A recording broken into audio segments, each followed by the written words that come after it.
Breathe in. Breathe out. Breathe in. Breathe out. I feel like I'm taking again. We can all relax as a community. They have finally seen sense, and they have put Rhodes and Reigns as the main event of WrestleMania once again. The past week's been nothing. It was never in doubt. We were never worried at all that they didn't know what they were doing. It was all planned. It was all planned. That is how we're going to open our show today. But welcome to the Smackdown podcast on Faz Wrestling with myself and Pete once again. We will be reviewing Smackdown, but obviously with the events that have changed over the week at the press conference in Las Vegas on Thursday, I feel it's quite appropriate to open with that. I'm sorry. Can you introduce me? I just did. That wasn't with my friend Pete once again. That's not an introduction.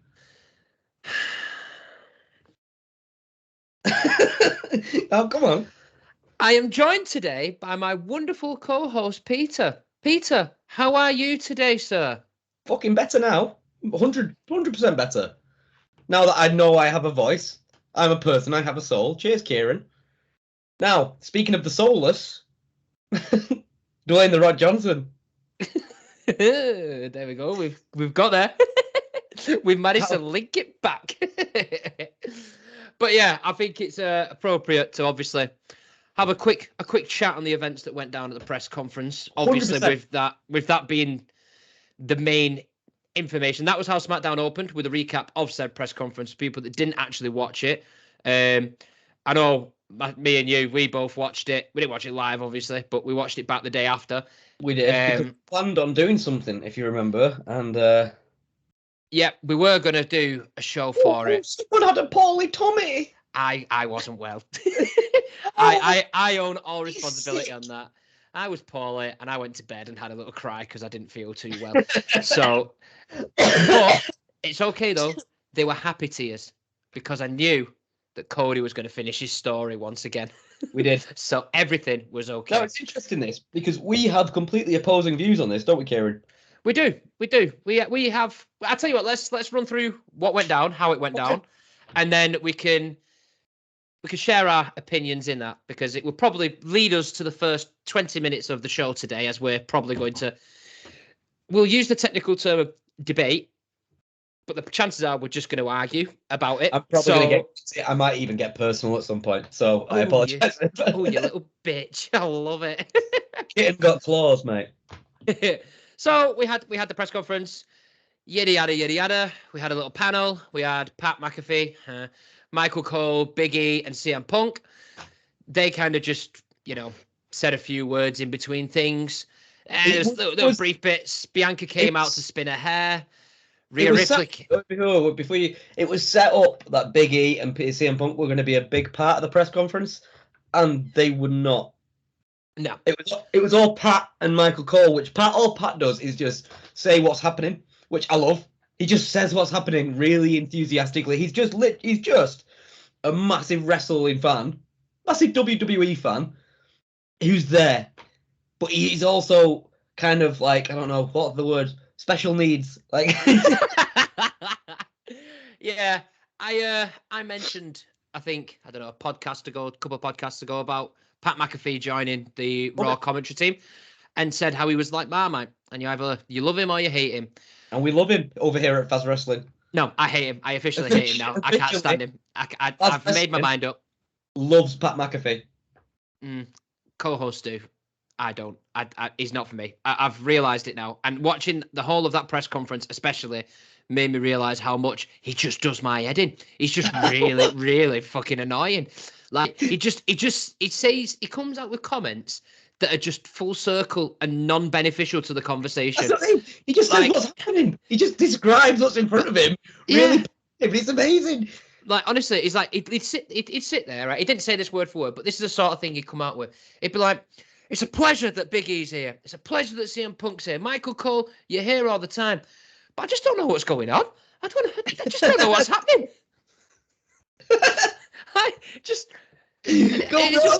nonsensical. Like there's nothing. You've gained nothing from him contributing, and he just speaks for speaking's sake. And majority of the time, it's just nonsense. And I think I'm going to give you credit for this, even though I'm going to say it. The start of the press conference. So CM Punk, let's piss some people off. Right, see you, CM Punk. Bye. yeah. God, the rest of it. Yeah, because that was it. Because we spoke about this on the phone the other day, and that's kind of what I said. I was like, I really loved how CM Punk opened it with, right, this is it. CM Punk's going to piss some people off. Hey guys, you want to see CM Punk piss some people off? Everyone's like, yeah. That was CM Punk with his gammy arm, just not really doing anything for the next hour and 20 minutes. that was that really. But yeah, we want to get to the good bits. Like I said, Bianca came out, span her hair, didn't really have much to say. Fairs. I got this. Oh, come on, hair. Ball bag hair. I'm on my own against the wall. It's pretty much the same thing. It might as well be. I mean, there might be one or two other differences, but we're not going to get into that. We had then had Rhea Ripley come out. I think she basically said how she's just well hard and she's going to win. Becky Lynch came out. Adam Pearce tried to break it up. I am so over with Becky Lynch's theme song. I love it. I think I love it more than anyone else's in the WWE. Like, it's just, I love Kingdom by Downstate, the one with Cody Rhodes. Yeah. There's more than one royal family. I think it's awesome. I've been listening to it a lot this weekend when I was doing the bathroom, fixing the bathroom up. But oh my God, Becky Lynch's. I can't help but go, whoa. It's just awesome. Yeah. I think what's always effective with a wrestling like theme song is just that first 5 seconds. I think that first 5 seconds makes the difference. And hers, we're literally just straight into it, just like, bam, whoa. And literally it's just like, yeah, right, boom. You can get on it. Do you know what I mean? Or you can just have like DIYs, and even that Stone Cold. You hear that glass shatter, it speaks everything. Undertaker, you hear that gong, you're there. Do you know what I mean? Like, it's that good. But I'll tell you, speaking of Cody Rhodes' theme tune, it really kind of made me fucking laugh because I was watching, obviously we're recording this on Sunday, so we're a little bit late. But I was watching the Arsenal game, and obviously Arsenal absolutely demolished West Ham 6-0. Yeah. However, they went into the break. For those who didn't know, we are British. Could they not tell? I think there's a couple of clues there. But so during that soccer game, it was 4-0 to Arsenal at time. Can't even keep a straight face trying to say that. And like when blow the whistle and everyone's coming off the pitch and the cameras are focused on the players, Cody Rhodes' music was playing. You just heard. On my life, I swear to God, I was just there and I just heard adrenaline. I was like, no way. But there's a few clips that have gone viral where it's like, I think they're like American football games or baseball games where, it's halftime, same thing. They've got the song playing, and I bet you maybe not bet, but there could be the same situation of what happened at Arsenal. And the song plays, and when it's the whoa bit, all the people in the crowd are doing it. So they're not wrestling fans, but everyone still just does the whoa. Like, do you know what I mean? Like, yeah. And it's so fucking cool that even it's a wrestler, but outside of the wrestling company, people are still doing it, if that makes sense. So it'd be cool to see if there was someone at the Arsenal game and they did the same thing. Probably not, but it'd be cool if it was. My second favourite theme is literally those two, and none of us really touch it. I like the involvement of Seth Rollins, but I don't like Seth Rollins. Anyway, also, going back to it, cutting back, before you carry on with your thingy, wrestling has more than one royal family. The Rock using that line. Oh, mate! Oh. Did you do you remember this? Are you on about when they all came out at the press conference? Yeah. I know we're going to get I just not got to there yet. That was all. No, I know we're going to get that. I'm just saying The Rock using that line. That's the opening line of his song. Yeah. Yeah. Oh, mate, there was plenty of little plugs which ran from there and through to Smackdown as well, which obviously we'll touch upon. But yeah, we kind of went back to the little panel thing, and then out came Seth Rollins. So I was thinking to myself, Seth Rollins will come out, cut some hokey-cokey stuff about why the World Heavyweight Championship's the best. Yappa. I think he was good. I liked Seth in this bit. No. It was good, but I was expecting it to be like Rhodes and Reigns to come out for the segment. We thought for some reason it didn't quite register that it was going to be Rollins and then waterfall everything into one. Yeah. I didn't think that either. I thought someone like your best mate, your pal, Gunther. Gunther was going to come out and say something, but obviously he didn't. But it's not. It's still. I don't understand. I don't know the people. Again, I only really know you who likes wrestling. There's a whole community out there, and I don't want anything to do with them because I don't like people. Don't take it personally. I just don't like anyone. I do. I want that community because I want the subscribers. So here at Faz Wrestling, Pete doesn't speak for all of us on that side of it. That's just him. Yeah. So, yeah, the pop for Roman Reigns, I just don't understand. I don't know who still likes him and for what reason. Oh, he's still a big deal, isn't he? Like, I know, again, if I was watching it live or whatever, and that music here, I'd still pop for it. Like, because it's just everyone's tired of this reign now. No pun intended. But they're ready for him to drop it. They're ready for Cody to take over and just for us to go down a completely different path. Yeah. I mean, it's over 3 years. I think he's held that title for. It's in modern day wrestling. That's a hell of a long fucking time. In modern day, it is. Who was the? It's a weird like Italian name. Who was the longest holder? WWE longest. What in history? Yeah. It was Bruno Sammartino, no? Sammartino, yeah, but how long was it?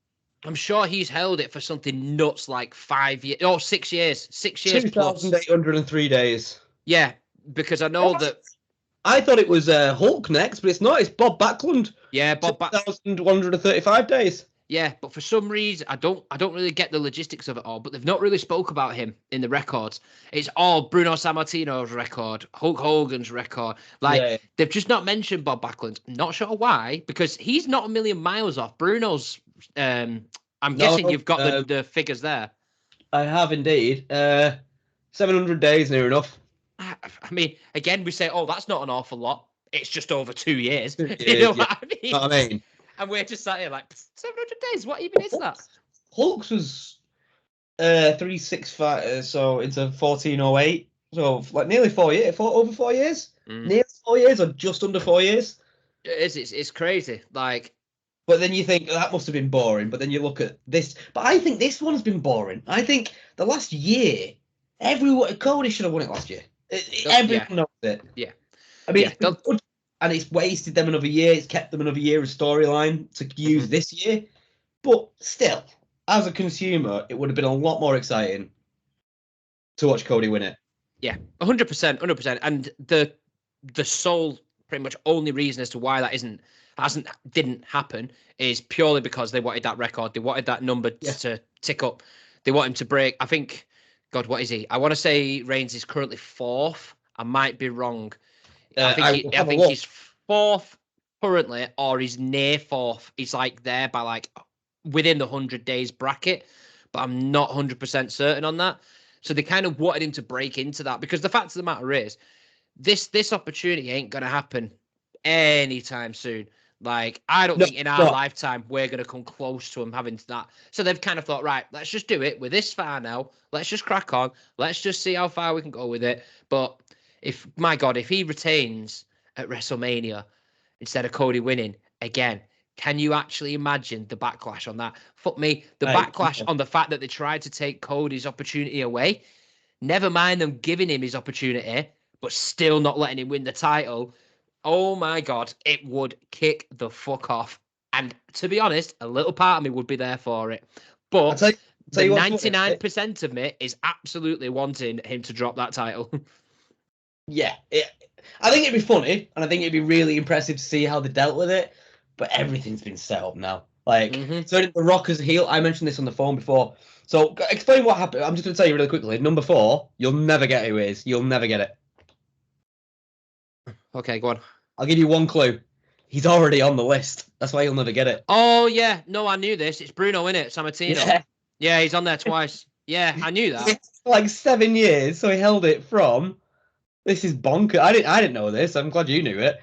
2,803 days from May 17th, 1963 to January 18th, 1971. And then he pulled it back in December 10th, 73, so just before 74. and then lost it again April 30th, 77. That is it. Yeah, it's locked. But the wrestling back then was completely different to what it is today. Like, people would have to go through like months of matches to get a number one contender shot. Like, you know what I mean? It's not like you get a match. You wouldn't have your pay-per-views every month like there is now. So, like, really quick before we go on to the press conference again, Pedro Morales, he was 1,027 days. So, I'm pretty sure he's not on this list, Roman Reigns, but I will just have a look. Roman Reigns' reign. Oh, that's a weird one. Imagine if it was raining during Roman Reigns' reign. Oh. Rightfully as well. Rightfully raining in Roman Reigns' reign. How long? People also ask, how long was Roman Reigns' reign? Well, he was reigning for quite a while. Well, you know, in our day. 12,506. So he's now number, I'm going to have to go back, 1,256. Yeah, 1,256. Yeah, he's beaten Bruno Sammartino's second run, so he's now third. So he's third now? No, fourth. Sorry, fourth behind. Yeah. Fourth behind. Bruno Sammartino first, Bob Backlund second. And then Hulk's third, isn't he? I don't think they'll be beaten. Bruno Sammartino's won't be beaten because it's never. That's outrageous. Like, to put it into like retrospect, I think Reigns is halfway there. Yeah. To beating Bruno's record, you never seen it. No way. Yeah. But yeah, let's. So what happened? After a nice little recap there, I think, well, not recap, a nice little tangent, but a relevant tangent nonetheless. It was relevant this time. Yeah. Yeah. So Rollins came out, and I'll be honest, I'm a bit hazy with it all of what actually went down. Rollins just started like yapping and about who he wanted his opponent to be and stuff, and he was like, "We're sick of waiting around. Like, Cody, get out here. Let's make it official." Out comes Roman Reigns. Roman Reigns waltz out, and he's, basically turning around saying, like, just absolutely talking down to Seth. He's like, "You're the B team. You're like no one gives a shit about you. Step aside." They're really good together. Like, yeah. As promos go, they're both. I don't like Seth. I don't like giving him credit for stuff, but credit where it's due. He's good on the mic, but when he's with Roman, he's something else. Like, yeah, it's just that Shield connection, isn't it? It's that Shield connection. How close they obviously all were for all that. It's just they just bounce. Well, anytime, even after the Shield and stuff like that, they've always been good together. I don't think he should lead a promo battle. I don't think he's good at that. I think he's better when you've got someone like Roman or The Rock or Cody who can lead it and show him the right direction in mid-conversation, if you know what I mean. Yeah, I get that. I definitely think he's more than capable of, of doing it. But I do get where you're coming from. That there's better people out there to do it. Yeah. So yeah, I can't fault that. Reigns essentially kind of came out there to say, "Listen, I run all this. Like, it's my decision. I'm the champ, and I'm picking either Rhodes or Rock." And he's like, "I'm picking the Rock." Yeah, he shot his shot, basically. He shot his shot, and he's wasted. He had his chance last year. I beat him. It doesn't matter. Why would I play? Why would I face him again? Can I just say really quickly that your inflection, he had his chance last year. You literally sound like Reigns. It was quite good. It's just subconscious stuff when you've heard him that many times say the same things. Succotash. But yeah, he's saying all this. I think Rock then comes out. Rock comes out, starts going on about a family tree. I think. Well, that happened then. The Anoa'i family tree. I was gonna say this here. What about that? The booze? You've not mentioned the booze as Rock came out. As well as numerous Rocky sucks. Because that would not fly for his ego. He would not be able to deal with that unless he's like, "Well, I'm meant to be the heel. I'm meant to be booed. I'm getting really big boos. I'm fucking great." That's why he needed it. I don't know. I don't know if it was planned or not. I really don't. Yeah. Well, I think we'll be very close to diving into that. But yeah, Rock came out, said that they're binded by blood or something like that because of all this family tree stuff. No, The Rock's grandfather and Roman Reigns' grandfather made a blood pact, made a blood bond, not a pact, because I don't think there was a promise involved, so it's not a pact. It was more like a blood bond, like we're bound by blood, me and you, our family. So they weren't related, but they said now we are bound by blood. So basically meaning we are related by no relation. Yeah. And that was the High Chief Peter Maivia, who's Peter Maivia is like one of the biggest deals in wrestling, because I don't know if they have a training facility in Samoa, which they definitely will now. But yeah, at the time, like all the Samoan wrestlers, Peter Maivia was the first one. I don't know who Roman's grandfather is. I'm not too sure. Rikishi's dad. Not Rikishi's dad, but yeah, it would have been Rikishi's dad actually. No, it wouldn't know because he's not direct. No. He is Jay and Jimmy's uncle, isn't he? So yes. I mean, it'd be great if we had a still frame of said family tree, and we'd be able to piece this together in a heartbeat, wouldn't we? We could just go. But you see how confusing that shit is. It was more like a family forest, wasn't it, than a family tree? Jesus Christ! I thought there's fucking branches everywhere. One of them was poking me in the eye whilst I was trying to fucking watch it. Get out! Leave me alone. But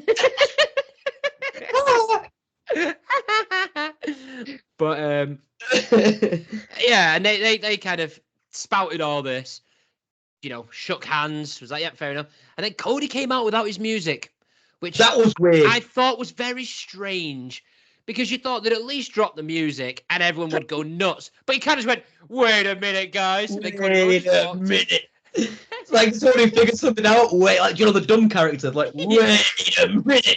Wait a minute. I gave my spot. I know I want it back. Wait a minute. Well, okay. Like, it was one of those where Rhodes then comes out and he kind of goes, listen, I won the Royal Rumble, so I'm going to choose who I want to face. And I'm facing you, Roman. And everyone's like, yeah, that's what you could have done in the first place. But yet we've gone through this week of nonsense for us to get to exactly what should have happened straight away anyway. Which then kind of, I mean, again, you can correct me if I'm wrong on any of these, because I'm a bit hazy from Thursday. But I think the main gist of then when Rhodes announced that was, I think Roman kind of came out there and was like, no, you don't have a right here. Like, something about his dad.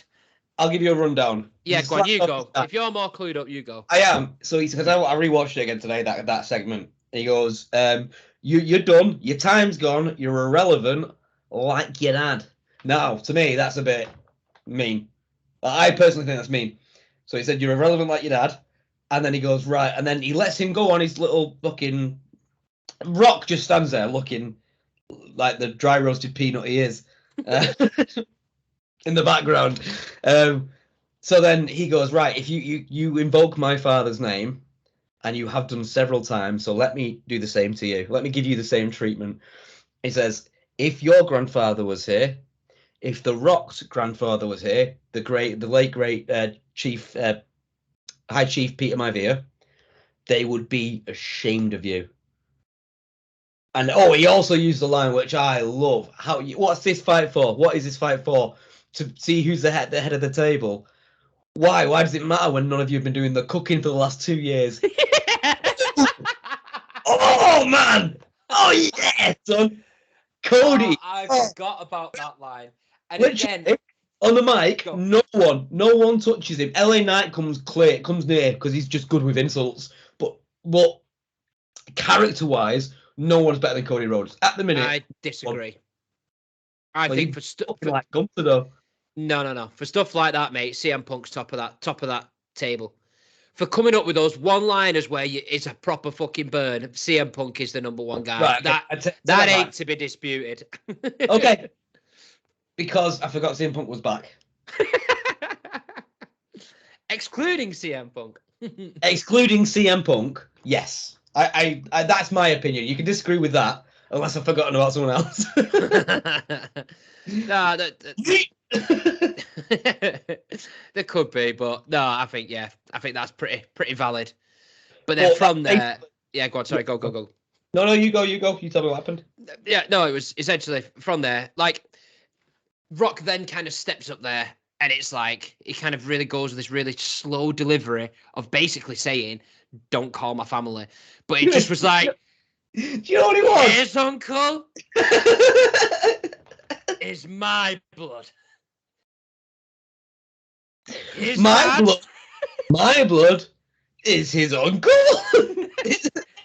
is my dad. Like, it was just, it was so, it just took an age. And it's like, I get you did it for suspense, but I was like, yeah, come on.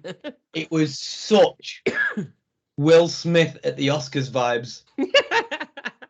It was, wasn't it? That slow walk up there, and everyone like, what's he gonna do? Like, is this guy gonna lose it or not? And then it's just a slap, and basically said the same thing: keep my family's name out your fucking mouth. Like, honestly, it was do you know what? Even, yeah, we know it's fake and all that, a punch, but to give him a slap, and it was the most pathetic. Like, honestly, you've got The Rock and Rhodes stood in front of each other. Rhodes is like really defined. Rock's just a fucking animal. Like, Rock is huge. And when you had them in front of each other, you're like, Rock's talking to this little boy who's beloved by absolutely everybody. Like, and they kept making references to the Cody Crybabies as well. So that's going to become a thing because they're really forcing that down our throats of just constant references to that. We brought up if The Rock could do it in a WrestleMania match. I think he can't. I don't think he's got the stamina for it because he is roided up. He's roid. He's literally he's 90% roid. Like, that is The Rock right now. I mean, it looks cool, looks awesome, looks great in an itty bitty vest. It looks really super duper. But at the same time, you cannot go for that long. You cannot do what Roman can do, what Cody can do, what Seth can do. To be fair, what Sami Zayn can do, and you cannot what Punk can do as well. Even at his age, because Punk's not on roids. Yeah, it's just that ring rust, that ring stamina in it, and Rock just won't have that in any capacity. But yeah, well, to briefly summarise, like we've just said there, Rock slaps him, all turns into a little bit of a squabble, and then that was pretty much the end of that. So the full circle of it all was that we've finally got our WrestleMania main event back. They confirmed that. Now, this is where we're probably going to spend the next 10 minutes arguing. Did you? So really quickly, did you hear Heyman's line? Heyman's line? Heyman wasn't even there, was he? Heyman, yeah, he was with The Rock, and he came out with Roman Reigns, and he was in between The Rock and Roman, behind them, but in between them. So when Seth Rollins pushing Cody back, or pushing them, and then Triple H is pulling them back, and Cody walks off set, then Seth goes, he goes, you can't just come here and do whatever you want. And he goes, and The Rock goes, oh yes, we will do whatever the fuck we want. And he goes, all right. And so obviously proving that they're on a team now, they're together, Samoan. Seth Rollins goes backstage, and Triple H, you hear in the background Triple H go, that was out of line, to Paul Heyman, and Paul Heyman goes, I don't represent him. It was the best line ever. It was brilliant. That was out of line. I don't even represent him. I don't know. Yeah, he's not my responsibility, you know. But yeah, my question to you, or what we have debated, should I say, is: was this planned? Was this the plan all along? Yes. And you think yes? Triple H is a genius. He drops it in the water and be like, come on, come on now. You think you want The Rock to fight? Let's have The Rock. It's like, no, we don't want The Rock to fight. We want Cody. No, I'm going to give you The Rock. I'm going to give you The Rock. And then with his other hand, just throws in dynamite in the water. When all the fish are there, boom! And then we've got such a nice, lovely dinner. I am absolutely flabbergasted. I respect your opinion wholeheartedly. But there is absolutely no way on God's green earth that for months they've been planning this road to WrestleMania and gone, here's what we're going to do. We're going to troll the entire WWE universe and make them think it's going to be Reigns and Rock, but it's not. It's not.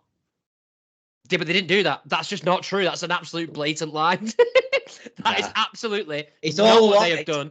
It's Rock's ego that's got in the way, and it's completely backfired. And they know that it would backfire them. Basically, all they care about financially, because people would riot, they would boycott, they would not go, and they would lose shitloads of money if they stuck to that plan. So they've had to wing it in the past week to try and find some sort of solution. And they've come up with this really stupid, dumb plan. I'm glad they've got the main event of what they wanted. I loved However, the way that they've got there is beyond fucking dumb. I haven't got enough words to describe it. It was like watching the butterfly effect with Ashton Kutcher. I was watching it and I was going, I don't know what's going on, but I'm having a really good time. Like, I'm really enjoying it. You sound just like Pat McAfee on the panel. That was all he had to say. I like his honest confusion. Like, it's like, I'm just here to enjoy the road. It's like, I get what I want, which I got what I wanted. I got Cody, which is all I want, because Cody is, if Cody isn't the face of WWE for the next 10 years, I will be very upset. He's going to carry that place now. Yeah. And as he should, because he wants to. He goes to everything. We've said this. I think we said this on the last podcast. Excuse me. On the last podcast. He goes to all the press conferences. He goes to Raw. He goes to Smackdown. He goes to all the events, all the promo events. He loves it. Yeah. All your charity events too. He does a lot of work, all that behind the scenes and stuff. He lives and breathes it, just like his dad did at the time. Also, can we just say Dusty Rhodes? Such a great name. Yeah, I mean, I've not heard much about Cody's dad, so that was all, because no one ever really mentions him. So just a bit unfamiliar about him. I thought he was an orphan, to be honest. You know what I mean? Like, never knew anything about it. But yeah, in my home. Yeah, I think one of the points I made when I was on the phone to you the other day is how, in the space of was it a week, less than a week, wasn't it? 6 days. 6 days. So on the Friday, it goes from Cody stepping aside, Rock versus Reigns. Oh, we look really angry at each other because we're going to beat each other up. Monday, stalling. We're stalling. Let's decide on Thursday. Get to Thursday. Blood. We're both the same. We're family. I like you. You're fine. I'm going to stand with you. I'm going to become part of the bloodline. We're going to become best friends now. I was ready to kick the shit out of each other for this title, but nah, not anymore. Now we're going to just be buddying up with each other because, that's great. You're thinking too much. Just treat it like I treat it like someone would treat Coronation Street if they enjoyed Coronation Street. Mm-hmm. I want to be buzzed. I want to be now. Like, he's come out as a heel. You're thinking about the whole thing. You're thinking about why they did it and what you did before. I'm just looking at the facts. I'm looking at what they have presented to me in 6 days. That is what they have done. They have shown me this is what's happening, and now this is what's happening. Do you not think it's stupid? Do you not think The Rock as a heel is good cinema, though? To put it in today's parlance of WWE parlance, cinema. The Rock being a bad guy since the first time since what, late 90s? I think it will make the bloodline slightly interesting, but he's not going to be there. He's going to turn up next week, and then we're not going to see him for like a month and a half. He's just not going to appear. Like, it's ridiculous. There's no point for it. It shouldn't have happened in the first place, which is obviously irrelevant. And I have said in previous podcasts that they're thinking of a way, they're trying to find a way to make it relevant, work, get back to where we want to get to, which is fine because we've got back to where we want to get to.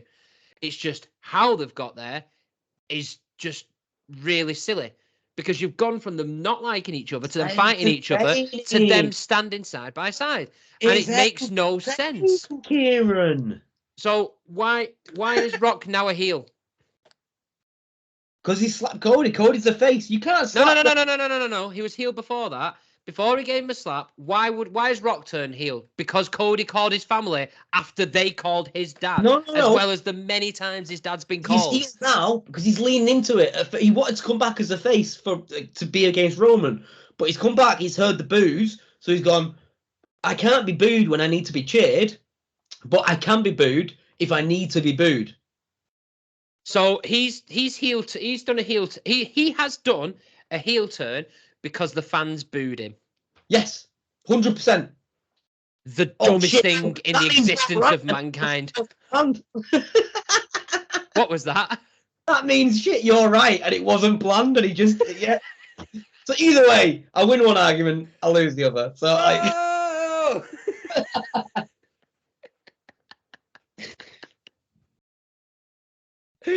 Oh, that is amazing. So in the space of 5 minutes, we've gone from you going completely contradicting yourself. You should try living with me. It's a roller coaster. Oh, fair play. But trying to look at it from a positive sense, do I think it'll make the Bloodline group more interesting? Well, of course, because again, like we've said in the past, Rock and Reigns, we've wanted to see. Anybody wants to see it. They just didn't want to see it taking Cody's place because that wasn't the time for it. Rock being heel, yeah, it would be interesting, definitely. But I'll be honest, I'm probably 60% not interested, 40% interested in seeing The Rock on my screen. Really, what they should have done is just made him go away and let it stick to what the story needs to be about, which is Reigns and Cody. They have a couple of months to kill. Fair enough. This is how they're going to do it with a guy who's not going to be there to try and carry it. And I don't really. I'm trying to be positive about it, and I hope again it does come good. It does become entertaining. All that. I just can't get over how ridiculous it's been. But they have had to do that because they fucked up in the first place. So it never should have occurred in the first place. But here we are. So I'm just resetting my vape, but I am listening. Yeah, you're right. Everything that you said is completely correct. Like, except the fact that I think I don't know. It all comes down to Triple H's speech, which was awesome at the start of the press conference, and links back to. And I know, I understand, and I'm very gullible. And when I think something's right, it's called cognitive dissonance. It's called. When I think something's right, I want it to be right, and I don't let any of the evidence get in the way. So you could show me a sheet that proves that this wasn't planned. It's got the Rock signature on it, Cody's signature on it, and I'd be like, it's a play. Like, I bet you still think CM Punk's going to be at WrestleMania, don't you, son? I do. I just like the completely non-expected. Why do you think my dad supports Ipswich Town? We love the underdogs. We love them. I mean, that, to be fair, is a nice little segue towards the start of Smackdown. I mean, not about your dad and Ipswich, but I was going to say. Because opening Smackdown was Triple H. And this will also kind of feed into this whole story with how the main event's gone and, how the press conference went and so on and so forth. Because this also kind of gives off the little ideas that I think we kind of briefly touched upon before. But Triple H comes out, and I thought it was quite a nice little promo. He kind of echoed a few things from the press conference, but he kind of then threw in little bits extra. I thought it was absolutely fucking rock and roll. I thought that was peak Triple H. That was Triple H being allowed to be the game, but also whilst being corporate. It was awesome. It was I loved his introduction, and it stayed away from everything McMahon. Like, he managed to veer it in a way. The introduction at the press conference, he veered it away from any kind of Vince McMahon talk, because what is Triple H known for is his love of Vince McMahon, and he's saying we wouldn't be here without this man, and but a lot of things would be different without that man. No, that woman wouldn't have to bleach her eyes every morning. Yeah, exactly. If it wasn't for Vince McMahon. Consistently clean shit off her back, you know what I mean? Like, a lot of things could have been different. But yeah, so his opening speech on SmackDown, it was brilliant. I'll let you carry on, because some of the bits I know you want to say, but I want to talk about. Yeah, so it was good. Like I said, he kind of touched on a few things from the press conference, because obviously not everybody would have watched it, so he kind of took little snippets out of there in that opening promo. But the real gist of said promo was to say, listen, I'm in charge around here. I run things. Some people think they're in charge. A direct quote was, maybe some people don't know their role. And you're like, ooh, it's a direct dig at him. Like, I'm like, yes, got time for that. Love that. He kind of literally quite blatantly name dropped, where he was like, Triple H, like, I run things, not Rock, not Roman Reigns, me. And he basically confirms the main event of Reigns and Rhodes. He then which got a huge pop, and then he said, Some people, some people think that they're in charge around here. Well, let me tell you, it doesn't matter what they think. Yes. It wasn't quite the exact quote, but that was the main gist of what it was. Because before I was interrupted, he then quotes The Rock again by saying, "It doesn't matter if you don't like the decision." And that was basically that. So basically, there was quite a few notable Rock quotes dropped in there. So my question to you then goes, what do you think Triple H's involvement is going to be in this storyline? I'm not too sure. I think he will take a back step again because I don't think it's going to come to him wrestling and The Rock wrestling. Unless it is, it's going to be a very, very, very short match because Triple H is buggered. He's scuppered. I don't think he physically can. I don't think he could be physically cleared. I think he's literally done now from wrestling because I don't know exactly what the injury is, but it's one of those where it's like, no, you can't wrestle again. Yeah, you know. But they did tell Adam Copeland that Edge, and he tried acting for a few years, but they thought it was like a something to do with his spine. Like if he wrestles again, he'll break his neck or he'll die. But he came back and he's doing the same crazy stuff that he was doing when he was here. Crazy. Daniel Bryan as well. He's another one that had to retire and then all of a sudden got better. You know, all these debatable things. But yeah, I don't think it's going to be involvement. But I was saying to you earlier on the phone that I think it's really cool because I think even if it wasn't planned, which I think it was, but even though I've argued as to why it's not, but even if it wasn't, the fact that they've had Triple H come out and do all that, say all of The Rock's quotes, now that all the negative stuff has been like aired about The Rock, it's everyone understands, everyone's on the same page now. The WWE universe hate The Rock. He's on the page of the fans because he said Cody, it's going to be Cody, and obviously using all The Rock's lines against him. I think it's a really clever way of making The Rock, who wants to be a face, who wants to be loved, wants to be cheered, wants to be adored by the millions and millions. Thank you. Making him a heel and then turning at a very crucial time in their personal lives, turning Triple H into a face when all of this is going down with Papa Vince McMahon. Yeah, I don't think, again, to basically agree what you're saying there, I don't think he's going to be massive in the storyline, but I definitely feel because of that Attitude Era relationship that they had and the clashes they had and how much Triple H can't stand Rock in real life. You know what I mean? For reals, he does not like him. Rock does not like Triple H. So you've got that animosity there straight away for the pair of them. I think a majority of segments, digs at promos left, right, and center, it's essentially going to be like Rhodes and Triple H, we're the good guys.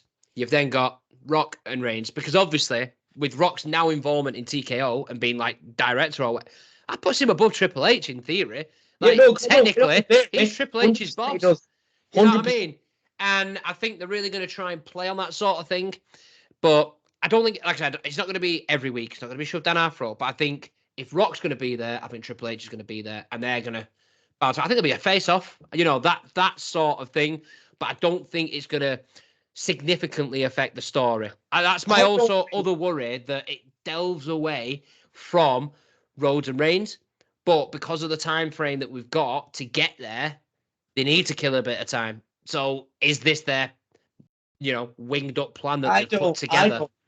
I don't think The Rock will be super involved. I really don't. No. I know it's like a major investment for him now, so he wants it to do well. But either way, let's not lie, WWE is going to do well. It survived the pandemic, and it garnered more fans afterwards. It's never going to do badly now. They have to do a lot. They have to do monumental stuff. It takes Roman winning this year and the next 4 WrestleManias before they see a drop in half the sales. Do you know what I mean? They've got to do a lot to bugger it up. If Rock doesn't show, he doesn't show. That's why I thought it kind of pointless with him and Reigns. It's like, Cody's right. Neither of you are there. And we know how big of a celebrity. I don't know why Roman's never there. I really don't understand. But how big of a celebrity The Rock is. The fact that he might run for president, which is completely fucking true. It's like, I'm not going to trust that you're going to be here. I want to be entertained by someone that I'm going to see next week. Like, I Yeah. want to make a threat and then be there the week after to follow through with the threat. 100%. Like, I'm the same. It's like, I don't understand. Like, you bring back big names, but bring them back for one night. Mm-hmm. If Stone Cold came back, I'd want him to do a stunner on someone that night. I don't want him to turn to Michael Cole and go, "Oh, next week you're in for a stunner. Pat McAfee, you're in for trouble next week," and then like, or keep running your mouth like that, and I'll bloody do a number on you, son. Yeah, Like, I'll have 2 beers for me when I've finished. I get what you mean. I totally get it. So do you not think Rock's going to be involved in the WrestleMania match? Do you think he's not even going to be? Do you think he's going to be at WrestleMania? Yes, I think he's going to be involved, and I think he's going to turn face. Told you this. I think he's going to come in, and he's going to be on Roman and all this, and then right at the crucial but the Bloodline are going to come in again, and I think The Rock will take care of the Bloodline. Because I think all the other people who've been involved with the Bloodline and hate the Bloodline, there's no one really that wants Cody to win. Like, Drew says he does, but he's more focused on Seth. They're going to have a match probably at WrestleMania. But LA Knight will be busy with AJ Styles and Randy Orton. That's the wild card. Unless he's going to WrestleMania, I don't understand. I don't know. But I think that they're going to... The Rock's going to be with the Bloodline, and he's going to take out the Bloodline. He's going to take out Solo and Jimmy, and then kind of hand it to Cody like it was planned, like you said to me on the phone earlier about like them be talking, and it's just a long con. Yeah, it could well be. Like, I could definitely see that, especially the fact that raises his hand like he did Cena's, like Cena did with Cody, and the passing Lesnar did with him as well. Yeah, I think it's literally getting I think he's good. I don't think he's not going to leave WWE as a heel. He can't. Yeah, I think that's a very, very, very good shout, because I think when you look at Reigns' run, pretty much every single one of his matches has had an interference in order for him to win. So the irony would be an interference will cause him to lose. Yeah, I think that is a very, very realistic option. Yeah, poetic. I think that's very realistic that could happen. But talking of WrestleMania, after Triple H had finished his promo, Nick Aldis steps up with his microphone. Brilliant. And he basically just announces straight away by saying, right, to determine Seth Rollins. Oh, that was the other little kind of thing there. So just to briefly drop this in, it's only a little nugget. They kind of said... I like your little nuggets. Oh, little nugget. Oh, chicken nugget. You want chicken nugget? Chicken nugget. So we then... I think at the end of Triple H's points where he was like, in a time of uncertainty, we want to show that we are all like strong together as a unit and really tight. Yeah, I can't remember the exact wording of it. Basically saying, Pierce, this, Triple H, unified. Yeah, could well be.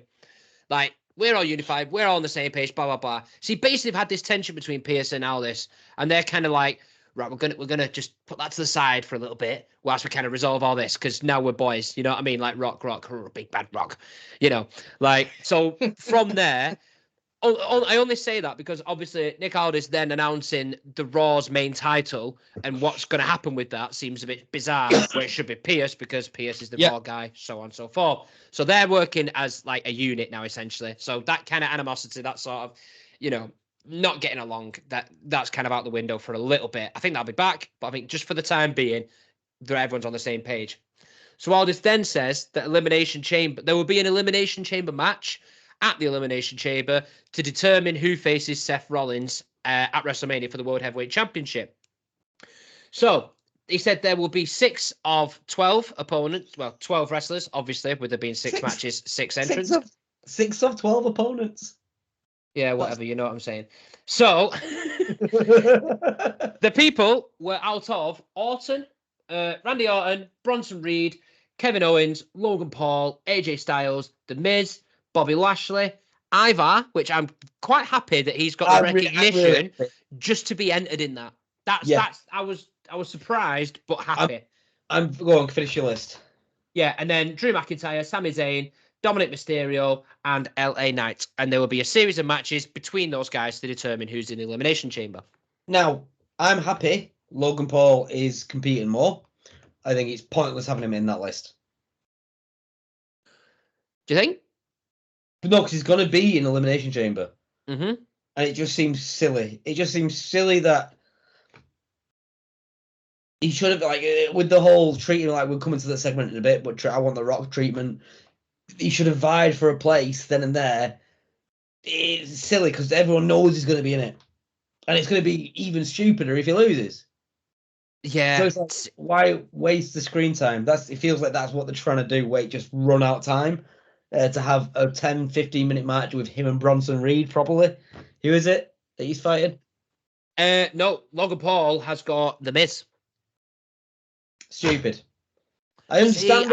I'm on the fence. I'm on the fence with it because at first glance, I agree. I was like, they're going to put Logan Paul in there. A, because of some of the ridiculous spots that he's going to do. Because obviously of his athleticism. I know full well I can see Logan Paul doing something along the lines of climbing the top of the cage and then swinging into like a moonsault and getting like I could see he is the perfect guy out of all those names there. He is your high flyer. Was it Montez Ford who went? He didn't do Montez Ford. He went to definitely the rings a bell and then just dropped. Yeah, Montez Ford, or I mean, I don't know if this may not have happened, but Ricochet, he's the kind of guy that you're gonna get that sort of spot from. Yeah. You know what I mean? You need that sort of person in there. I think you're right in saying it. I don't think he's been in an Elimination Chamber. I'm not too sure. Ricochet, he might not. It's just that caliber. Yeah, it's just that caliber of wrestler. I'll do a bit of waffling whilst you have a nose there. Yeah, I do. I think Logan, I'm half and half. I think he's going to be in there for those big spots, but he's also the US champion. I think he's going to Elimination Chamber, the event in general. So if he loses, do you then set up a US championship match for him to have there as well? Because if you recall, last week's Smackdown, Nick Aldis said, I will confirm to you who your next opponent is going to be. He has yet to confirm who his next opponent is going to be. He's just in the Elimination Chamber qualifier match. Now, I don't think that was intended. It was to set up who was facing next for the US. So I could see him not getting into the Elimination Chamber just to have a US title match. But I can also see him being in the chamber because he is guaranteed to do a spot that will go viral, because all they do is say he's going to do another viral spot. Like, are you ready to go viral? Literally, yeah. I hate it. Ricochet performed at Elimination Chamber on February 21. It's a fatal 4-way, so he's not been in the actual Elimination Chamber match. So he lost the qualifier match to it. It was to determine who would fill in the vacant spot at the event, the US Championship later. I remember it actually, now thinking about it, but I couldn't remember because I remember the cage being above, but not. Mm-hmm. Yeah, not down. Yeah, but so that's my feelings when it comes to Logan Paul. We'll just move on because we kind of touch upon a lot of the participants / matches throughout the show. So can you run through for me the 6 people and the 12 people? Can you run through the 12 people again, please? For reals? Or are you just taking the piss? For reals. For reals. Right, I'll tell you what. Actually, we'll make a little game out of this. I mean, obviously, some of them you'll know because you know results. Are you doing a hand for who's in, who's out? I was going to do that and that, and then that and that, but it doesn't matter now, won't it? If you're going to play a game, I'll play a game. Well, we're playing a game now because you're spoiling it with your sarcasm. So I'll when I'm running for the names, say in or out. So as in the Elimination Chamber or out the Elimination Chamber. So who's the 6 going to be in it? Okay. So well, Randy Orton. In.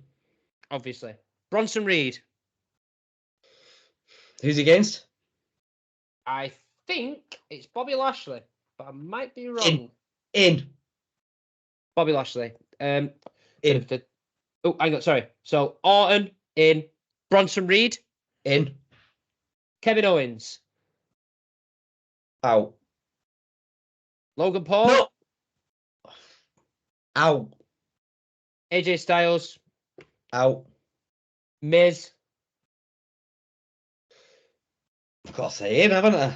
Well, you have to. If you're saying Logan's out, you're saying Miz is in. No. Okay, KO's in and Logan Paul's in. So KO's in, Logan Paul's in, Bronson Reed's in, Randy Orton's in. So you've then got Lashley, who will be out. Yeah. You've got Ivar, who will be. Oh, I want. Oh, Ivar. Go on. I want AJ Styles to interrupt the match because you know how much love I have for. Yeah. Yeah. Yeah. Yeah. But I want AJ Styles because I want that, but I think they might go to WrestleMania. Because finally, LA Knight deserves a WrestleMania spot. After the what is made for them this year. Oh my God, 100%, he deserves a spot. So I'm going to say LA Knight in. So I'm going to say Ivar out. Ivar out. And then you've literally got, well, Drew and Sammy. Sammy's out, Drew's in. Sammy's out, Drew's in. Obviously, Dom Mysterio, but you've said that KO will be in, so Dom will then be out. Yeah. So that means you have got Orton, Reed, KO, Logan Paul, LA Knight, and Drew McIntyre as your 6. What are you saying? I'd probably say the exact same. Would you? Like I said, the only difference I would have is maybe Logan and Miz, and that swapping over, and that's if Logan then has his US title match. KO. But apart from that, I think that's pretty solid. Logan will lose it at WrestleMania because it's the grandest stage of them all. Yeah, I think he'll lose it. Take there, a break definitely. for a bit. Yeah, 100%. 100%. He's been floating around a load of clips on his podcast recently about it, of him and John Cena talking, and John Cena talking about who's the next person to take the mantle, and the teasing that it's going to be Logan Paul, but he has got too much going on. Yeah. He's a businessman. Yeah, he's not 100%. Full time. Like Cody Rhodes is going to do it full time. Yeah, I completely agree. Completely agree that he's going to drop it at WrestleMania. He ain't going to be there week in, week out. Simple as that. Yeah. Like literally, it's like you said. He's a celebrity. He's a businessman. He's everything else. Like whereas everybody else on that roster, everyone else in that group, they're wrestlers full time. That's their full time job. That's you know why what I think the Miz won't. Like it's not going to be the Miz because if Logan Paul's in it, if KO's in it, Logan Paul's going to be in it. True. Yeah, that's also a very solid shout as well. Does that then set them up for WrestleMania? Who knows? It's a possibility. Well, KO's looking for a title. It's going to be, and he's been dropped down, and he's still in good spirits about it. He's still giving his best every single week. Yeah. I rewatched the Elimination Chamber match where he beat John Cena today, just for fun. Well, who beat John Cena? Sorry. KO. His first match. Oh, mate, don't get me started. That was incredible. That was incredible. Fun. When even that opening fucking promo where Cena does his open challenge, and you just have KO come out and it was there in the first appearance he made on TV. You was like, he's a big deal. Like just everything. But I like him because he doesn't look like a wrestler. No, he looks like a bar guy. He looks like a pub man. Do you know what I mean? He just. I could sit here and talk Kevin Owens for hours. Like he's so good. Like even like just to kind of briefly put this point on here, where in that segment, it's basically for those who don't know, you had KO who was NXT champion at this moment in time. Cena was doing his weekly US Open challenge. KO then comes out. And Cena's being patronising as fuck to him. And KO's like, well, I'm the champion, mate. Like, I'm a big fucking deal. Like, you're a little US championship. Like, that don't mean nothing.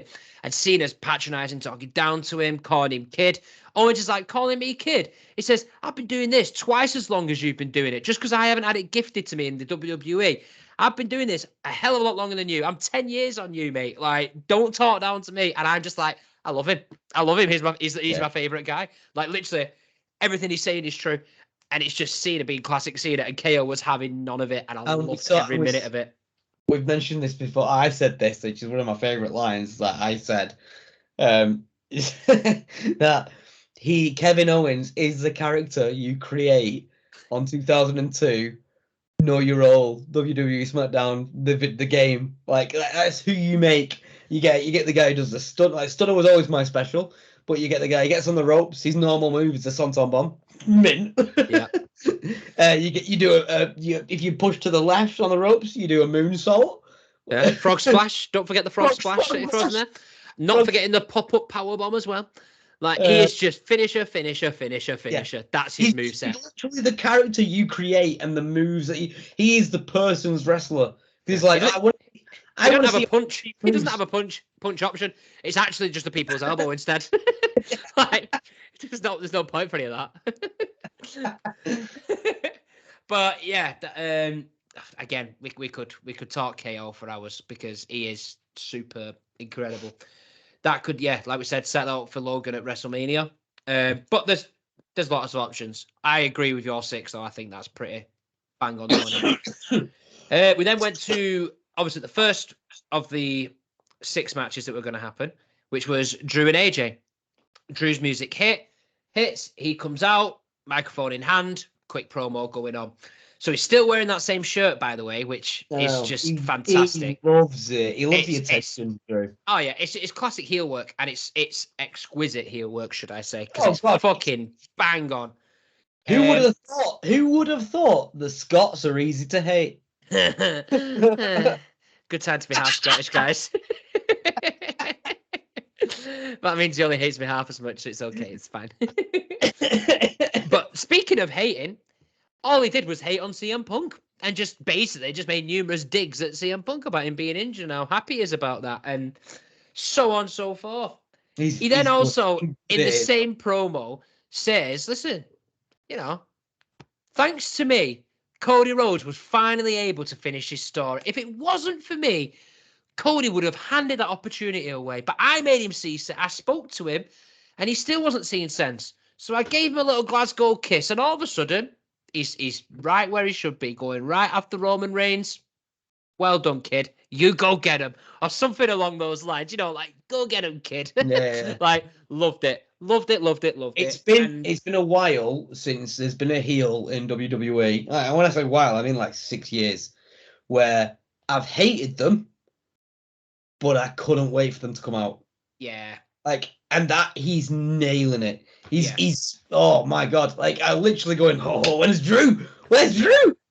Well, it's one of those where I know for myself, I love a heel character. I always think a heel character is always better than a face character. When we used to play FIFA Pro Clubs, your name was The Miz. Like, do you know heel what I mean? Character. Do you know what I mean? Like, I love a heel. Through and through. Yeah, it's just me. I love a heel character. I just think there's so much more you could do with a heel character than you can do with a face. I mean, don't get me wrong, I'm not saying all faces are terrible, aka Cody Rhodes, incredible at what he does. Completely, but it's just preference in it. But then you get every now and then you get someone like Stone Cold. Who just you don't know what he is. You don't give a shit. You just want to watch. It's like KO going back to him. He's a similar character where he's face but does heelish things at the same time, and he can balance that. Stone Cold is the epitome of that. He is the king of the tweener, where it's like I'm not a good guy licking your ass. I'm not a bad guy telling you to fuck off, which he did anyway. We'll always go back to this. I think this is our flagship WrestleMania here at Faz Wrestling, but WrestleMania 17. Yeah, when there's no beating that. The Rock by taking the chair off Vince McMahon, and he became Vince McMahon's like guy. And then literally the Raw afterwards, he came out and he was like, "I'm not your bitch. Like I'm not doing any of the you want." It's like you wanted Rock to lose the title. I want the title more than anything. That's it. That's literally it. Job done. Yeah, that WrestleMania is probably the most elite WrestleMania in general. Anyway, TLC 1. Right, that's the one. But he summarized his promo by saying that it will save the World Heavyweight Championship because that's what's best for business, to carry on using the quotes from other wrestlers. Again, superb promo, absolutely fine. There he is. AJ comes out. Yeah. LA Knight's music hits. Everyone's like, ooh, interesting. Comes out, does his stuff, goes on to commentary. He was quite entertaining on commentary. I don't know if you listened throughout to all that, but yeah, he's bang on. He's just you give LA Knight a platform to talk, he's going to deliver every day of the week. I honestly think, and I genuinely think this, he's better talking, but I genuinely think LA Knight comes out, puts the headset on, and just sits there and doesn't say a word. It's still as exciting. For me, he's brilliant at talking. He's brilliant at cutting promos, but his presence. I think he's big enough now that he can do stuff like that. I agree, and I don't think WWE can take credit for that. I think that is the kind of it's like the I don't know what the phrase, like, not self-proclaimed, but he's done that all off his own back. He's made himself relevant. Like, he was. When was his match against Bray? Royal Rumble 2023, I think. So do you know what I mean? That was Bray's first and last match, which is just bizarre since he came back to the company, which is baffling to think of, because he returned at Extreme Rules, which I think was October or early November. I'm sure it was October. So he returned at the end of that Extreme Rules and then had his first match at the Royal Rumble in January, which is just mental. But that's obviously because of everything that was going on. But yeah, sorry, I didn't mean to interrupt you on the tangent with Bray, but go on. I don't even know why I brought up Bray Wyatt, because you could talk for a day and a half about Bray Wyatt. So let's not do that. No. Nana! Nana! Yeah, I would. That's definitely an episode I'd like to delve in on, of just analysing how good Bray Wyatt was. I was thinking about this today, and I think we're definitely going to do an hour and a half episode on the Playhouse. Yeah. Easily. That's it. I can't even start because I won't stop. I swear to God. The best promos cut ever. Like, it's recurring series, or like the recurring promos. It's insane how good it is. It's like, it's just so different, and so let's not get into it. I can't even start with an opinion, because I will be here for another 10 minutes going on and on and on and on. Opinion, I get it. I can't, but I would love for us to put some time together to just have an hour and a half on Bray Wyatt. But that is for another day. Let's get back to where we are. That's the side. Yes, this is how we roll here at Faz Wrestling. We tend to go everywhere but where we need to be. As Fred Durst said, just keep rolling.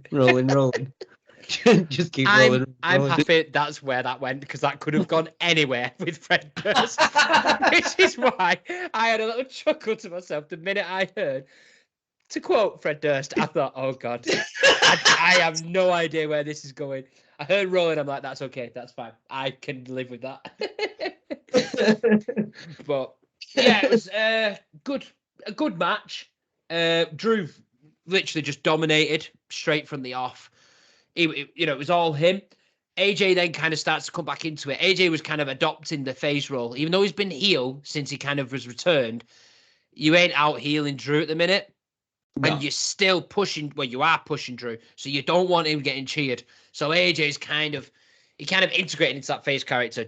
I think obviously it's just for this match, because you think that's bad booking? No, I think you have to do it. I think you have to kind of make it that way. There's 12 of them. Like, do you not think that's bad booking? They could have put each other with another one. I mean, obviously, unless the other one. Yeah, but I do think it was to set up what you've quoted a few times, the LA Knight AJ Styles feud that is inevitably going to happen. So they had to kind of pitch them together, because it's quite cleverly done. Because I'll run through all this, but it's all full circle for all the stories of all three men. Because there's a couple of spots that happened in the match. You had LA Knight pouring his drink on AJ Styles, which kind of came out there to kind of carry on their feud. The highlight of that for me was AJ Styles slapping the bottle out of LA Knight's hand and it landing perfectly in between the barricade and the floor. It was incredible. It's like, have you seen that? Things, didn't it, mate? Literally, the little things you pick up on that are great. Like, have you seen it you would have done when Lesnar was cutting that promo on Reigns? I think he was on top of a tractor, and he literally throws the microphone at Reigns, and Reigns is staring at him, catches it perfectly in his hand, and it's like the smoothest transition. It was like that. It was like slap, and the bottles went boom, and it just plumped perfectly, and I just went, look at the bottle. Never mind what's going on. That's just the inner autistic person in me that just literally couldn't help but find that bottle standing there. Hilarious. So that obviously kind of then carried on the friction between those two. which then resulted in AJ Styles having the match. I think he got Drew in a roll up, so he got the visual pin. He cradle. jumped up on the side. He got him in a cradle, but LA Knight was on the side on the ropes, so the ref went over. The female ref, I think he was, went over to LA Knight because he's so goddamn attractive. He is a megastar. And then you can see the cradle, the inside cradle it is. Yeah. And then as he's turned around. Yeah, turns around, starts giving LA Knight some shit. Drew hits the Claymore, 1, 2, 3, he wins. So it kind of then, my point being for the storyline side of it, then carries on that feud of AJ and LA Knight going at each other because they're just, their feud is continuing. Everyone wants LA Knight to win a title, anything. It could be the US at this, and I think it might be. Yeah, I do. I don't see the KO thing going anywhere. Like, I'm not too sure, but I think it might be the US at this point. But he's got to win something. Yeah. Triple H said, 7 months ago? 6 months ago, good things come to those who wait. And everyone was like, oh, how much longer does he have to wait? Yeah. And it's like, it's coming. It's definitely coming. But they're trying to sidetrack. They're trying to peel him away from the Cody story because it's Cody's title to get, the Universal. They're peeling him away from that. And they're like, we can't not use him because he's fucking 10 out of 10. So we'll just give him to someone who. I don't like AJ Styles. I've never liked him. I think he's so obnoxious about his time on the indie circuit. I think he's so obnoxious about his time, like being in Bullet Club and being the running member of Bullet Club. I'm not a fan. And also, he doesn't look that southern. He doesn't look like a redneck. He's a redneck. He's literally a redneck. Yeah. He doesn't look like one. No, he's just got like a bird's haircut. Like, do you know what I mean? It's bizarre. He straightens his hair. I have issues with this. Like, it's one of my favorite things, right? When AJ Styles is cutting a really serious heel promo and he's going, like, you've got to wipe that hair away from your eye in such a feminine way. That eliminates this tough guy promo that you're delivering. That is so fucking funny. That is ridiculous. I can't believe you've never said that before. That is so accurate, though. What did you say? It's completely accurate. just like it just doesn't go. It's just not right. See John Cena and John Cena in this way. White chick style. But I mean, I must say, just to touch on AJ Styles, I absolutely loved when he had his gimmick with the face that runs the place, and it was the house that AJ Styles built. That year when he was champ, he was top tier. I can't. You might not like him, fair enough, but that time he was superb and was top guy and deserved to be top guy. Reaction to what you just said, I think his gloves are gay. Possibly. If that's your opinion, that's fine. Goes with his feminine haircut, you know what I mean? Like, it's 2024, mate. If he wants to identify like that, he can identify like that. But it also works for Drew's storyline as well of being ruthless and if he gets a chance to win, he's taking it. Like, it's almost like, do you remember the old 2006 Ultimate Opportunist Edge? Yeah. It's kind of like that, but Edge, people were half and half on Edge because he was presented as a heel, as the Ultimate Opportunist, but people loved him. Yeah. I think, tell you what, I think that's probably the last time, take away what I said before, the last time I enjoyed waiting for a heel, looking forward to hating someone. Yeah. Wait, I think it was Edge, probably. Yeah, I think that's pretty accurate. I think the comparisons are definitely there between the two characters and the like mindset and what they're aiming to achieve, sort of thing. You know, I think they're definitely similar. I think it works for Drew. I think Drew, even though he's this heel, I can't hate him because I love the heel work. The heel work is so good that I enjoy it, but I can appreciate it that obviously to a casual or whatever, they're going to be like, oh, boo, Drew sucks. Whereas I'm just like, no, that's just really, really good work. Like, but yeah, Drew wins. Drew's the first person in that Elimination Chamber match. I think he's he's got to be, 95% certain to win that Elimination Chamber to set him up for Rollins at WrestleMania? I can't see it. Otherwise, I think that's what this whole payoff is. KO and Logan, LA Knight and AJ. Obviously, that's going to happen. Randy Orton. It could be Randy Orton is the other guy, isn't it? That's who I looked at. The only thing that deterred me from Orton is that he's a SmackDown guy. That's the only thing that's stopping me, because it means Orton will then have to go to Raw. But then obviously Rhodes is going for the SmackDown title, so it's yeah, it could well be. Complete switch on brands. Yeah, it would be cool as fuck for LA Knight to do it, but there's no way LA Knight is going to, because AJ is probably going to cause something there. I think LA Knight's going to have his WrestleMania moment this year, I think. I'm fairly certain. Whether it be something, I think AJ Styles is something just to kind of make the next month and a half just go a bit. 100%. It's to give him something to do, because I know we've said that with the whole Rhodes and Reigns stuff. 2 months, it's a long time. You're talking at least 8 shows, and what for a SmackDown, 3-hour shows, 2-hour shows. It's a lot of TV time to keep something going and maintaining interest in all of that. We'll see. Yeah. We'll see where they go. We then cut to a Sammy promo backstage where he was just putting over Orton. He was just saying he's dangerous, he's vicious, he's won this, he's won that. He's, top guy. I'm going to have to be at my best. It's going to be tough to get past him. It's going to be tough to beat him. But this is a path for me to get to WrestleMania. And I want to be at WrestleMania because I want to win a title. I want to prove that I'm good enough, following on from his promo last week. So he says it's a small opportunity, but opportunity nonetheless. And I will take it. Poor Sami Zayn, mate. Mate, we're gonna get to poor Sami Zayn. Like, we then got to probably the weirdest part of the show, which was then a little promo for Pretty Deadly. And Pretty Deadly were kind of, on the, God, my brain's going blank. What do you call it? The fucking decking coming out, like, to the sea. Like, that sort of thing. What was that setting called? It's not like a pier, is it? But you know what I mean. Like... A pier, yeah, a pier. Is that all it is, yeah? Is that what that would be dubbed as? A pier, yeah. A pier that it goes out like a straight boardwalk. Yeah. That's what I mean. I didn't know if I was being dumb. I wanted to say pier, but I didn't know if I was right. Boardwalk's like a cross, and then a pier that goes out into the sea. Yeah. So they're kind of just chilling on there, and they're just doing their normal British gossip. And then all of a sudden, who should appear in the sky? Only the late, great Queen. R.I.P. It was so weird. It was bizarre. I thought it was a rather brave thing to do, where they just made a reference to Lizzie and then carried on their promo. Especially literally the week King Charles gets diagnosed with cancer.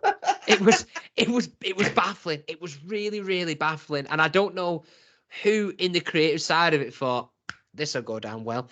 Because I wouldn't say it didn't go down well. It's just the Americans taking the piss out the Brits, but doing that by insulting the dead Queen probably isn't a wise move.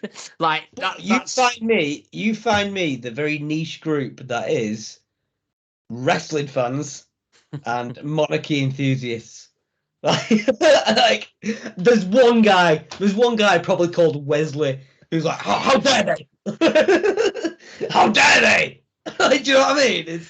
That is outrageous. I am going to write a very formal letter about this. Well done, you. And essentially, like, I mean, I've just put down weird. It was weird to reference all that. They just put... Yeah, just strange. Because I must say, Pretty Deadly have had some pretty amusing, decent little backstage segments. Not so much recently, when they first came on the scene. And that one when one of them got injured and they were making out like he just recovered from a coma or death. And all it was like, it like pulled a muscle in his leg or something, and they milked it, and it was brilliant. I like that one. I like the bar brawl as well, where it was Butch and Ridge Holland. And they sent them to Cosmos, and they're at the end of the bar, and then they proceed to hit him with pool cues. I thought that was cool. Yeah, they do some good work. I do like them. I do like them as a team, even though again they're an epitome of if you showed your friends those guys, they'd be like, "Are you all right?" Like, but it's funny. You know what I mean? It's stupid, dumb wrestling humor, but not so much this promo. This one wasn't. It's So much. old school backstage stuff. Yeah. Backstage hijinks. That's what we should call it. Backstage hijinks. I'll have to remember that one because I do like that, but I know that I'm going to forget that second word constantly. Hijinks. Mischief. Hijinks. So, but yeah, they shenanigans. And they kind of shenanigans, backstage shenanigans. But it was like even the fact that they then was like kind of putting over that Pete Dunne like fucked up one of the hands, and it was just like a hand like this, but with just random bits of bandage scattered around. I was like, I love that. It's stupid, it's dumb, but you know what I mean? Like it's stupid, dumb wrestling humor. But I liked it. I liked that a little bit, but not all of it. If we call it backstage shenanigans, we could then refer to it as BS. Yeah, okay, that's sold. I love it. Yeah. Oh no, not more BS. But yeah, that kind of then summarized to them two going, yeah, we need to show people who Pretty Deadly are about and this, that, and the other. And Friday Night Smackdown and blah, blah, blah. All the sort of shtick from earlier on. Great. I'm happy if they kind of go back to when they first came on the scene. We'll see where they go with that. Probably nowhere, but meh. We then had a recap on Bayley's turn from last week. Spot on. Spoke all about that last week. We then went to Bianca Michin, which was another qualifying match for the women's elimination chamber. Will win. Yes. I have no idea who will win this match. This is so Minchin is so good. She's number 3 in a group of 3. Like, yep. That just nobody particularly cares about either. But to be fair, technically, yeah, she can do it. But I did appreciate the fact that they gave Michin a bit of a good showing.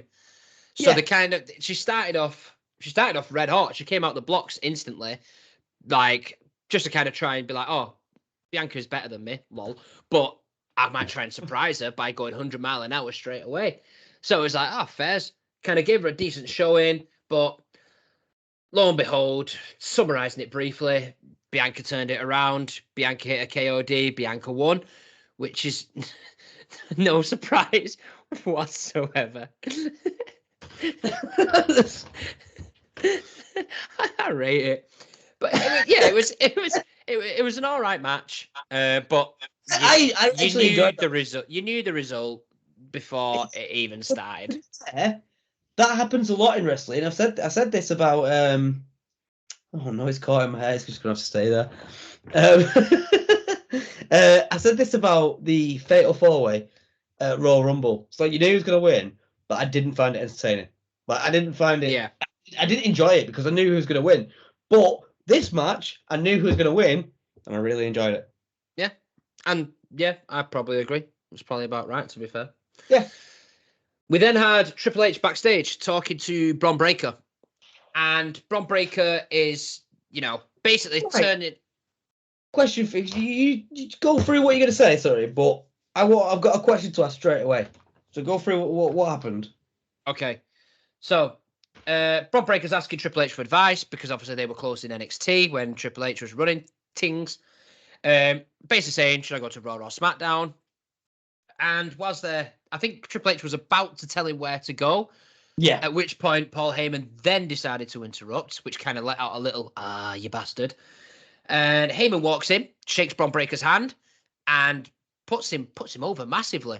Shakes his hand, Bron goes on his way. Heyman then... What's that, sorry? What did Paul Heyman say to him? To Bron? Yeah. I can't remember in as many words. Family. Oh, yeah, but that was after Bron left, no? That's when he was saying it's Triple H. Oh, was it? Well, I was going to... This was my main question. Who is Bron Breakker? What family is he part of? Oh, God. Who is his dad now? Or his uncle? Oh, what is it called? Google it because it's on the tip of my tongue. I know exactly who it is. It's someone well known. He's you'll know him. Is it... I was going to say... Is that Santino? Santino Morello. If only. Oh, no way! Go on, who is it? It's Scott Steiner. Scott Steiner. That's He's it. the nephew of Scott Steiner and the son of Rick Steiner. Yeah, for some reason I had Scott Hall in my head, and I don't know why. Steiner was hated in WWE. Yeah, but he's still well known. Triple H famously hated him because he was a stiff in-ring worker, Scott Steiner. Well, he doesn't hate Bron Breakker, let me tell you. He fucking loves Bron Breakker. He looks like him and all. Yeah. Honestly, it was on the... I was literally tip of my tongue. I couldn't remember, but yeah, that's it. Scott Steiner. But yeah, Heyman walks in, then obviously making reference to that. Says about him, like, oh, it's a great family. Comes from a really good family. Superb star. You've got quite the talent there. You know, really puts him over, which I thought, great. That's absolutely fine. I've got time for that. I thought he was doing it to go back on it and then give him shit like he does a lot of times because Heyman's just fantastic. Yeah, Heyman. Yeah, Heyman is one of those people where he normally does something for a purpose. You know what I mean? 1 sec. Excuse me. He did it with LA Knight where he massively complimented him and then just said, next time when I'm in the room, knock. And it's like, oh yeah, he's put you in your place. But with Breakker, he didn't. He literally put him over for nothing, for free. And that's fine. And we take that. Obviously, it's because NXT star, unless you're in the know, you don't know. Do you know what I mean? So, AJ Styles is here in the building. But, yeah, and then I think Triple H kind of just says, what do you want? He's like, don't matter now. Don't want to tell you. But I'll be here next week. With my client. Your tribal chief will be here next week. Leaves the shot. Then kind of pokes his head back round. He's like, oh, and The Rock will be there too. To which everyone's like, ooh. So we're going to have Rock and Roman Reigns next week. So that'll be interesting. Literally, no, he's only got 2 more visits this year. Exactly. What I could do, you know what I mean? Like, I don't care. I don't care. They're not there. I'm interested, like I said right at the start, I am interested, and I am only interested in the people who are going to be there. Mm-hmm. Like, that's it. The people I know they're going to fight a fight, and then they're going to come back next week to talk shit about whether they won or lost. Like, that's what you want. Yeah. You don't. It's past now. It's too big of a media enterprise that it's past. You don't need these cameos dropping in, and that's what's sad. The WWE Universal Champion, when he comes, it feels like a cameo. And yeah, I get it. But Reigns is now on that top tier at like star level, like that John Cena level, that fucking Rock level. You know what I mean? Where it's like he can only turn up once in a while, but when he turns up, it matters. People give a shit. People care. But no, because John Cena was there week in, week out. Yeah, but he's still known as like a top guy. Reigns was, to be fair, Reigns has just negotiated this absolute wonderful contract where he just has to turn up like 8 times a year and that's it. Like it's bangers. Don't know all the ins and outs of it, but it's nuts. Fair play to him, because fuck me, if I could do a contract like that and get paid what he gets paid, you'd fucking do it. You know what I mean? Like, that's fair. I'm not here to make friends. I'm here to make money. It's enjoyable to watch people want to do it. So like CM Punk wants to do it. He wants to be in the ring. He wants the mic at all times. Mm-hmm. Roman Reigns, that's why I don't think he's that great at cutting promos. He's gotten better because he used to be diabolical at it. Yeah, he's gotten better, but it's like you've got to think of something because all right, I'm working on Friday, so I need to come up with something. Whereas CM Punk, Cody Rhodes, it's like, oh, I can't wait till I get that mic so I can say this. Yeah, it's like I want, and that's why. Why do you think Cody Rhodes is there every Monday and near enough every Friday? Mm-hmm. It's like because he enjoys it. He loves the work. 100%. And if you're going to negotiate yourself out of something that you love for money, then you don't love it that much. You love money. You love. And if there's other factors as well, like I know I've mentioned in the past. Obviously, he had that leukemia, didn't he? So whether there's issues with that, complications with that we don't know about it, who knows?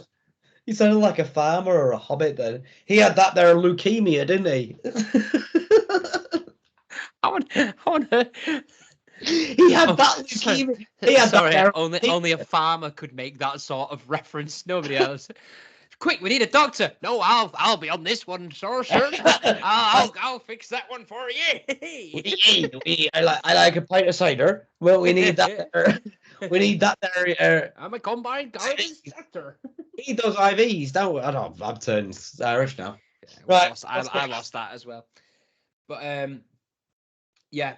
So that was summarising that.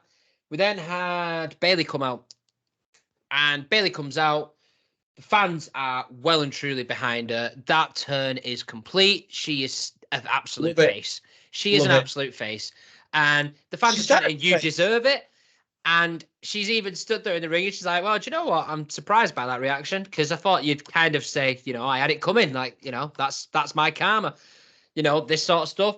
So she's not like quite at the back to the hugger stage, even though I saw a few signs that were like, hug me, Bailey. And I was like, I don't want to see that gimmick again. Like no, thank you. Yeah. But funny enough, that was at Elimination Chamber as well when she got betrayed by Sasha Banks. Was it really?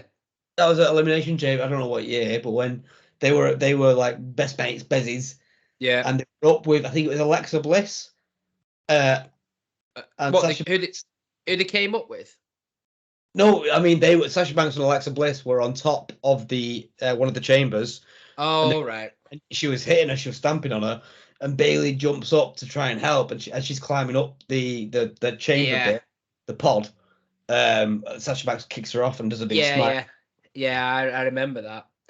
That was that during the era when they were like they ran everything. They had the tag belts and they were both champions of each brand and all that. Yeah, that was a good time. To be fair, that's when Bailey was probably at her peak. Yeah, during the pandemic era when no one was there, which is a shame.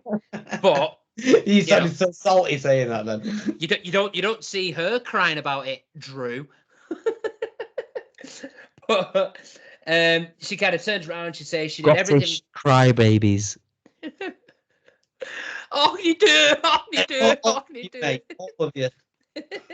All right, okay. Just keep your racism to yourself. You fucking AJ Styles looking like bitch. Hey. What?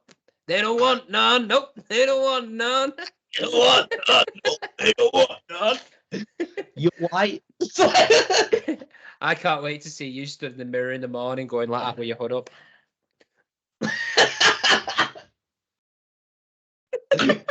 I can't wait for it. Can't wait. Thank you. You big girl. That's a good save. So she says she did everything for Damage Control. She only ever wanted the best for them. And she said that they turned their back on her. Dakota Kai then comes out. And you kind of hear everyone booing her, giving her shit. She claims she had no knowledge whatsoever in what went on. The skinny Rhea Ripley, I call her. The skinny Rhea Ripley, Christ. Like, yeah, fair. Mate. Yeah, she probably looks the least intimidating women's wrestler in the company. She doesn't really look like a women's wrestler. She looks like someone who's in HR. Yeah, she can go, but she's not great. She can cut a promo though. Good name. Good name. Yeah, I like it. Yeah, she claims she didn't know. She said that I've always believed in you, Bailey. Like, always supported you. Like, I said you were going to win the Rumble, and you won the Rumble. Like, I thought the plan was going well. We wanted the Kabuki Warriors to win the titles. They did. Wanted you to win the Rumble. You did. Like, I didn't know any of this was going on. She said it's only happened since Kairi Sane and Asuka have joined us. So basically, pinned it all on them. Bailey asks where she stands. And Dakota's building up to all this, like where she's going to say that her loyalty is. And out comes Io Sky and the Kabuki Warriors. They surround the ring. Now, do you remember what Kabuki means? I don't know, something mad like little mental person or something like that. Are you joking? I literally, we were the last podcast. I know, but I'm no good at retaining information. Remembering stuff. You're retaining information. All right, Neville Longbottom. Aye, leave me and Scabbers alone, yeah. Hey, this guy, you remember that? That was Ron's pet, but you know, whatever. See, I don't retain information. Point proven. It's a type of Japanese theatre. Yeah, I was nearly there. 1300s. Nearly there. So they come out. Dakota then leaves. Mental, crazy Bull. That's exactly the same thing. Carry on. Japanese theatre. Duh, doink. Never watched it. Doink. Dakota then comes back into the ring with a chair in hand and with the sinister look on her face that she's going to go for Bayley. Bayley sidesteps. She ends up hitting Io, I think, possibly. And then goes for the rest of them. So it's the whole like, oh no, Bayley, I've got your back and blah, blah, blah. Although you kind of feel that that's just a fake bit of, she's not really on Bayley's side. Where do you stand? I think she is on Bayley's side. I think it's going to be the Kabuki Warriors and Io Sky. I don't know. I think it'll be. I think Dakota. I think it's true. I think Dakota will be with Bayley. What I found really weird was when she took the chair to Io first, and I think she caught Io because Io came off like that, or if she just missed her, I'm not so sure. But then she went after the Kabuki Warriors on the right and the left.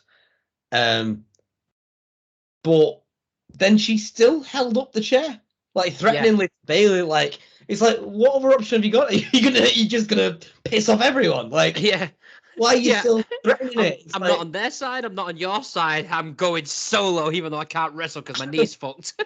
I'm a maverick. It was just basically like, I'll just hit everyone with his chair. Yeah, I agreed. It was a very strange one. It kind of it was like she kind of turned red and just lost a train of thought. You know what I mean? Yeah, but it makes sense if a Brock Lesnar did that because you're like, no affiliation. Like, you get it. Innit? It's Lesnar. Yeah. Oh, 100%. Yeah, I agree. I thought that was quite strange. I think she's going to turn on Bayley. I don't. I disagree with you there. I don't. I think I'd prefer Dakota to stay on her side because I think that keeps Dakota more relevant. But I know that she's got previous in like NXT. She's done it where she turned on. I can't remember who her partner was. It was. What's she called with the fucking multicolored hair on Monday Night Raw with Natalia? The Welsh. No. The Welsh one. She's Welsh and she's with Natalia. Tegan Knox. Knox. I'm pretty sure she did it. She turned on Tegan Knox. They were tag partners. Might be wrong, but I have a feeling that's who it was. So she's got the history of that. Could be, could not be. I'm not sure. We then went to Randy Orton, who cut a promo, basically saying, "I'm going to win. I'm going to go to WrestleMania." That's the end of fucking that. He is. I mean, he is. At the end of the day, poor Sami Zayn. He was always going to win because it's possibly Randy's last WrestleMania. Potentially, innit? I can't see him doing an awful lot more. He's 42. Is he older? Oh, I think he's older than that. I mean, the age, but obviously it's all these issues with his fucking back and stuff, innit? The injuries and that. So he's definitely on the winding down. But I agree. We'll see. I still think there's one big moment for Orton. I don't think it's this WrestleMania. So I don't know. SummerSlam? Oh, yeah, go on. Different time. Yeah, we'll see. We'll see on that one. We'll see where Raw / SmackDown goes to see where Orton's direction leads. We then had Bobby Lashley cutting a promo, basically turning around saying, "I'm going to beat Bronson Reed on Raw because I'm going to win the Elimination Chamber." And my notes puts in bracket, he's not, because Karrion Kross is going to go there and ruin it for him. Like, that's where that's going to go. And that's probably going to lead to a 3-on-3 at the Elimination Chamber. Bronson Reed can't not be in the Elimination Chamber with him being Australian, and it's in Perth. So it's set. Game, set, match. I think that is inevitable. Karrion Kross and his White Nation Army. Karrion Kross and his boringness. It is so supposed to be racist. But it's what it is. You've got that old guy with the long leather jacket like Hess, the commandant of fucking Auschwitz. He literally looks like a Nazi. They all look racist. Yeah, it's nuts. But the old guy looks like a racist, like legit, like not even like he's acting. Like they just brought him out. Like Paul Bearer picked him up off the streets. Yeah, like Paul Bearer was already a weird dude. You didn't have to say, "Paul, you do something weird this week." It's like Paul was always gonna. He's always gonna do that. Like you don't have to ask him to. All you have to do is pick up a fucking Aryan guy, like Aryan Nation. Just like, how do you feel about colored people? I hate him. It's like get in. Yeah, absolutely fucking mad, isn't it? I hate the whole thing, but that's how they're setting it up. Yeah. It's literally white v black. That's exactly what their segment and their segments have been, and they will continue to be so. Yeah, I hope that these guys fight Elimination Chamber and Karrion Kross goes back into retirement and we never have to see him and his stupid ideas again, because I feel sorry for him, but I'm so done with Karrion Kross. Sorry. No, I don't. I hate Karrion Kross. I feel sorry for Lashley that he's being made to be in this. I mean, what he had going with Montez and the other guy, I can't remember his name. Angelo Dawkins. Yeah, Montez and Dawkins. It was awesome, and they had a really, really, really good thing going. Like, they had a whole thing with Judgment Day. They're going to join them. They're going to help them. They're going to not. But now it's just they pushed them to mid card and then let this team of goons near them. Yeah, and they're just a team of goons. They're just awful, and they're led by any team led by Karrion Kross. Do you know what I mean? You're starting your own downfall, really, aren't you? This guy's our leader. He hasn't won a match in 3 years, but I reckon he could take us to glory. Who's your starter Pokemon? Magikarp.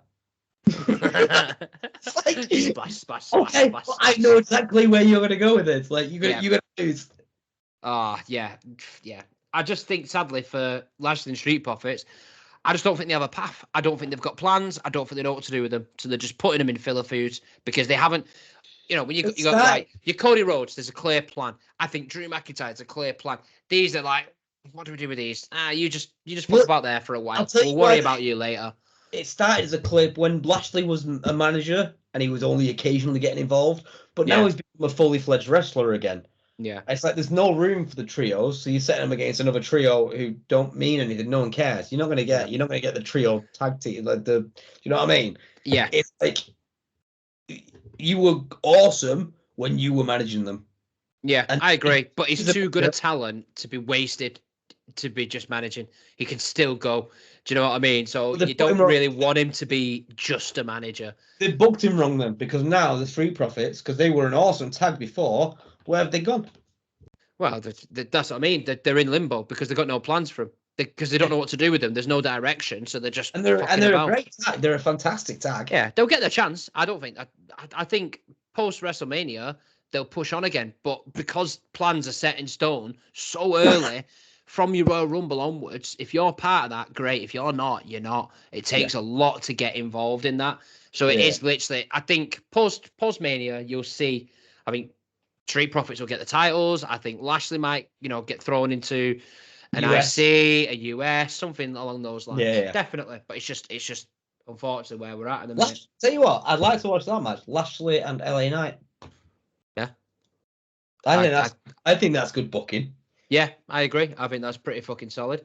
You just have to try and get someone with LA Knight to level out Street Profits, because they'd obviously be with Lashley and would no doubt interfere. Yeah. Well, unless they pass on the whole Street Profits thing. And do you remember like in the third week when he threatened to sack him and find someone new? Like, yeah. But then that was before he even started wrestling again. So yeah, you never know. No, that's it. I think that's a watch the space. I think they'll kick on after WrestleMania. They just haven't got anything for them.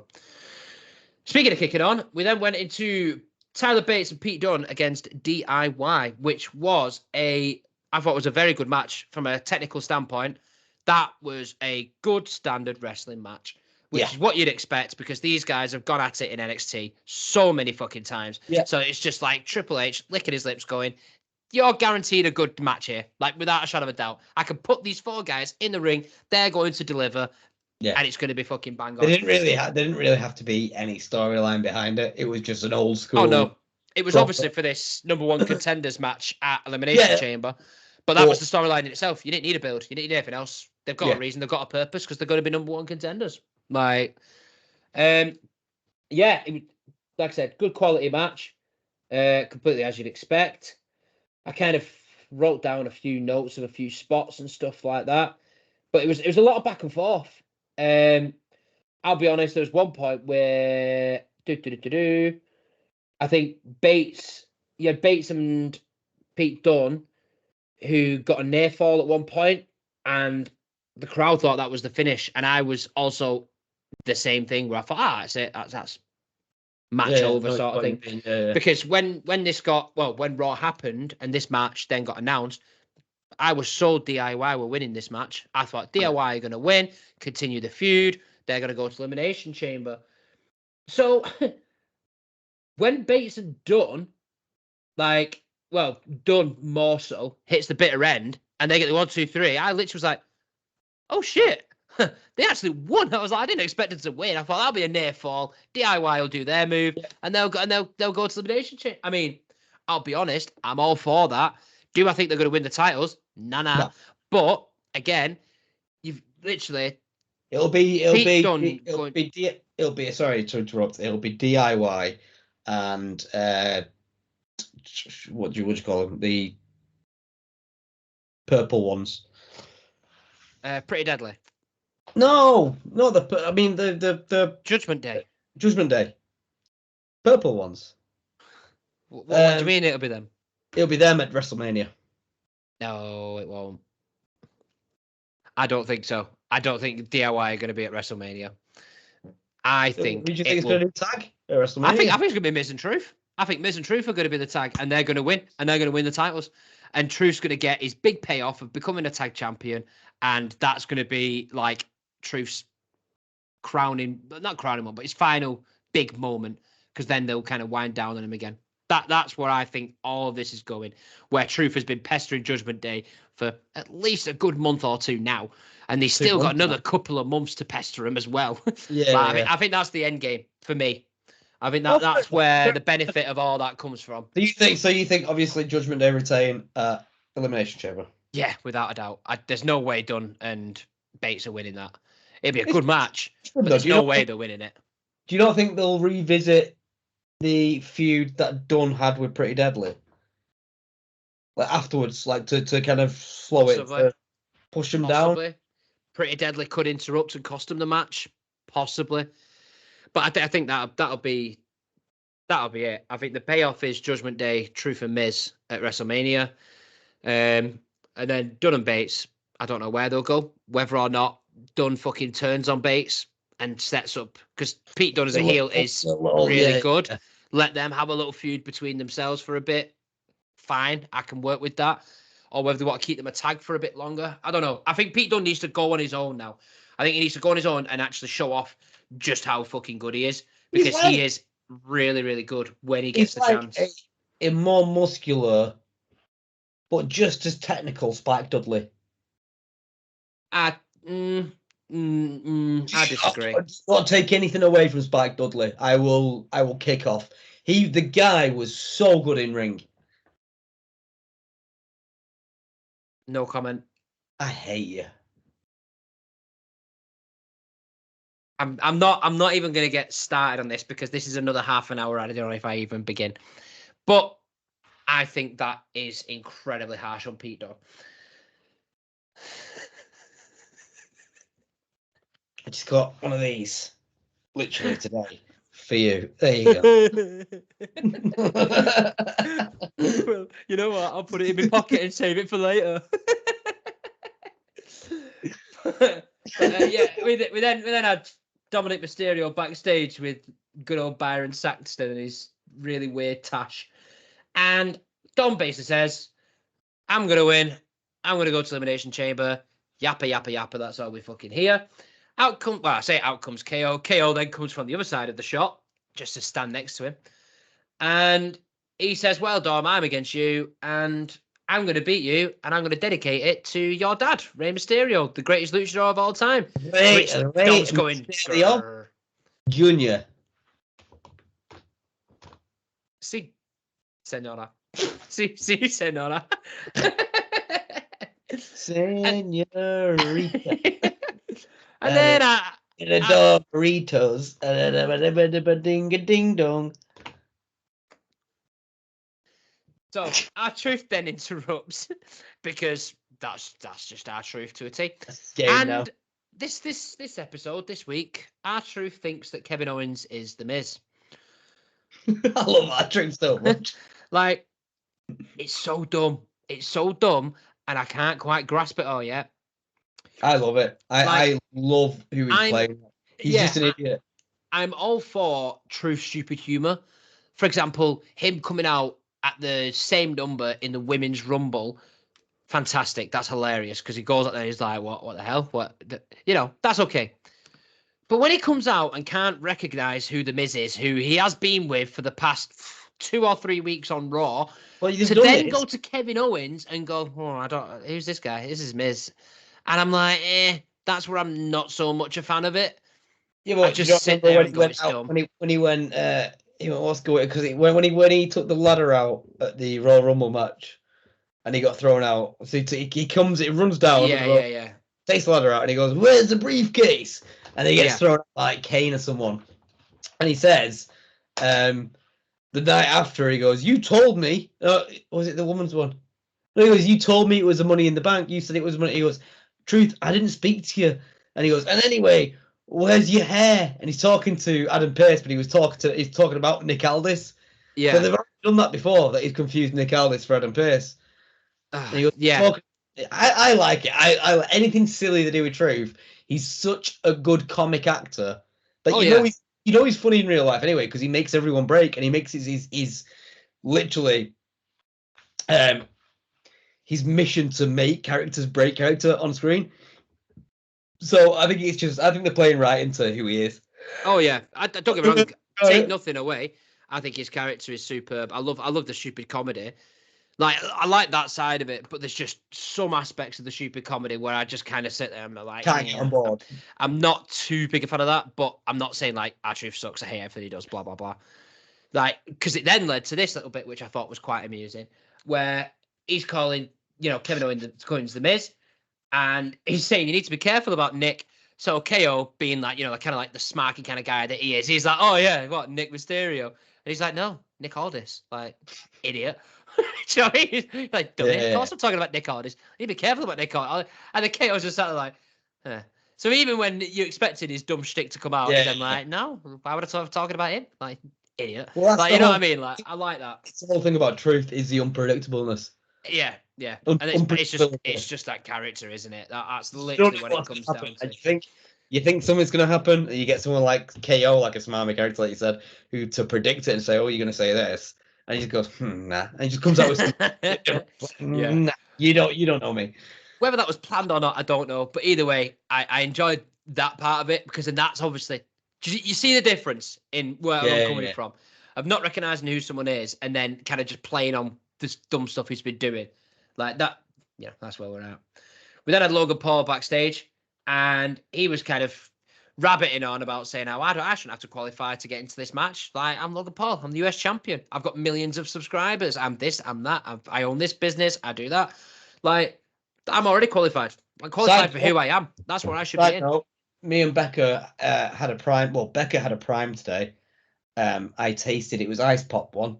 I tasted it, and I could feel my teeth decay. I've never had a prime.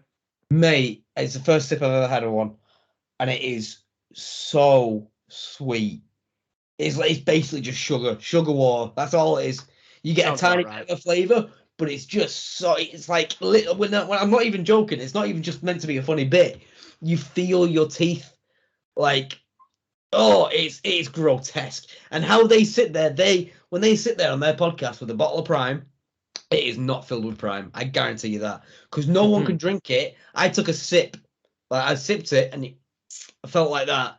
They take it, drink it out of the bottle. Nah. No. Yeah, I every time I'm like, I need to try it. I want to try it. And then I look, and I'm like, £3? Nah, you're all right, son. I don't think it's worth it. £1.50 they are in Asda now. But it's so sweet. It's just, I can't touch it. I'd rather have a Red Bull and taste that horrible taurine and just have that instead of a cheap 35p energy drink and just taste all that. I'd rather do that than have a Prime, because there's nothing beneficial about it. It's just so sugary. Yeah. Do you know what? I might get one for the next podcast we do. And I won't open it, and I'll have it live on stream, and we'll see whether it's, what it is out of 10. That was really nice. No, maybe not. I really enjoyed that. I just look like a prime, guys. Drink prime. But yeah, he's licking his own ass basically, saying he should get the Rock treatment. And basically, it gets announced that it's going to be him against the Miz for the qualifying match. So that's an interesting one. I know we spoke about that earlier about where we think that may go. I think that's the most debatable one, even though it's not really that debatable. No, I don't do you know what I think mean? I think there's a chance, but it's very minimal. We then got to the main event, which was Orton and Sami. And I know for me personally, going into this match, I thought Sami Zayn was winning this. I thought Sami Zayn was winning, and I thought he was going to Elimination Chamber. I felt because of that promo that he did last week, I thought this was that first step.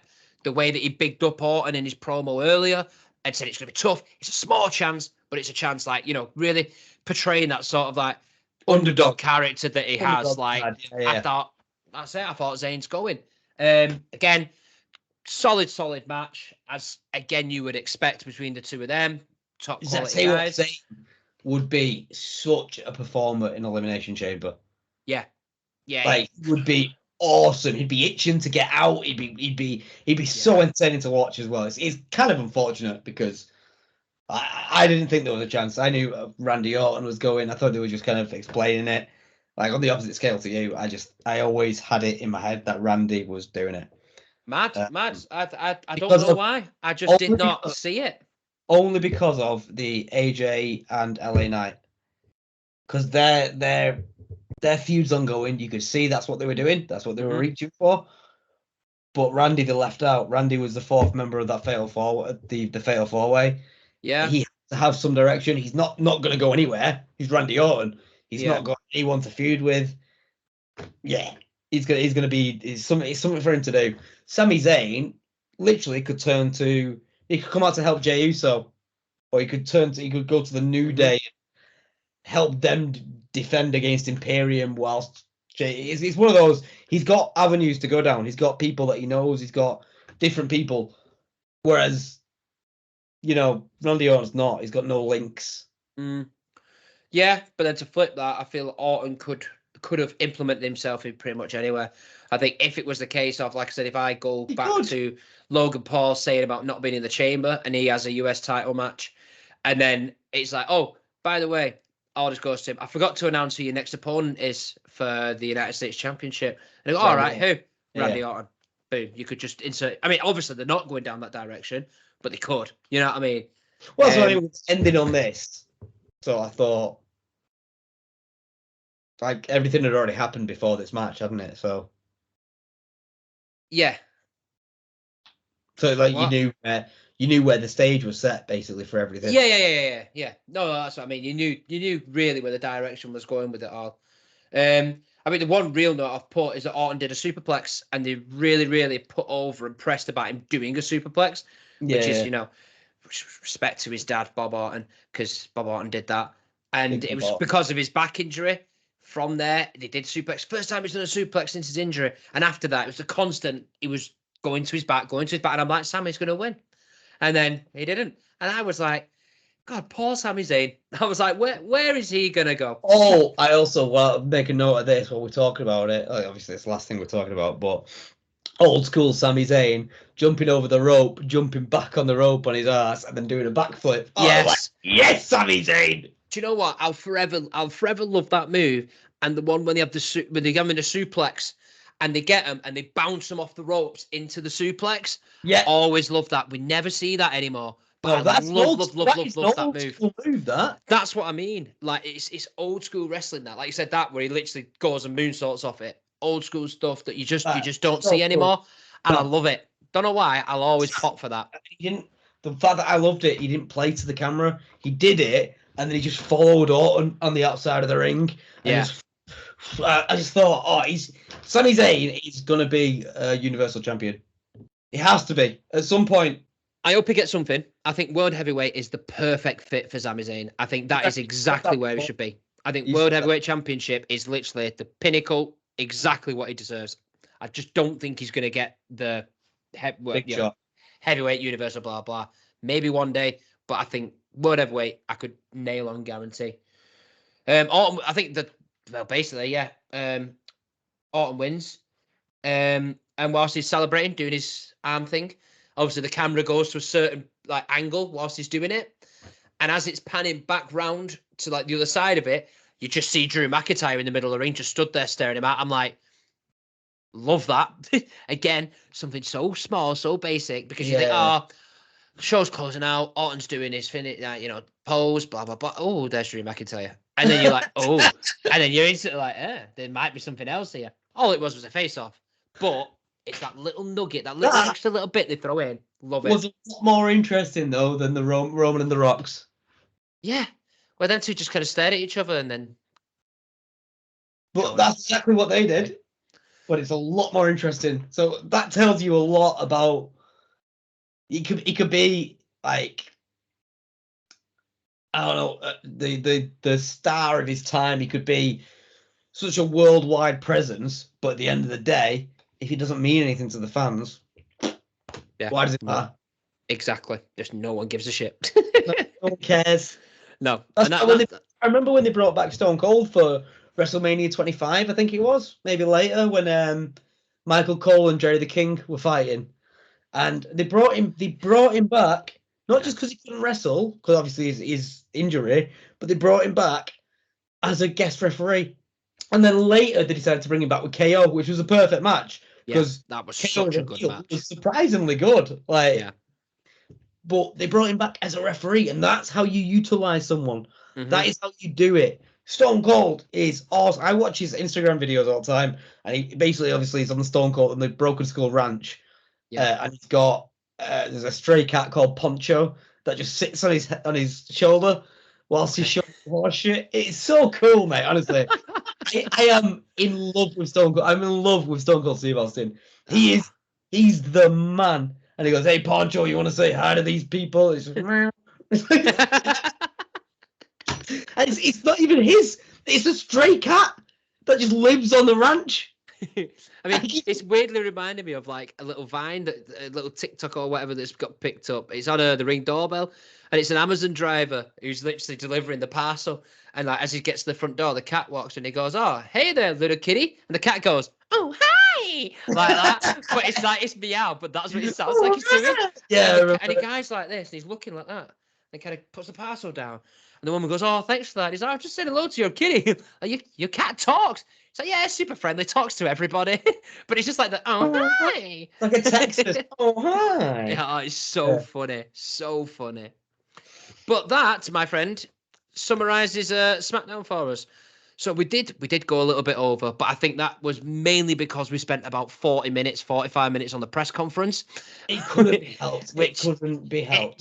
We couldn't have avoided it. We couldn't have not. Mate, why don't you? I was going to say, why don't you split them? So you do a 40-minute episode of the press conference. Possibly. I mean, I do think that I've kind of intertwined the two.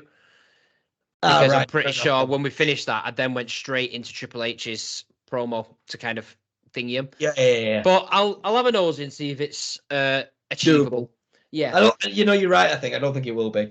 Don't waste your time with anything. Just cut what you need to cut and get it out there. Get it on the webs. Yeah, that's the one. But yeah, we will be back to review tomorrow night's Raw, because obviously we are now on Sunday night. So hopefully, potentially, we'll be back Tuesday or Wednesday, time dependent.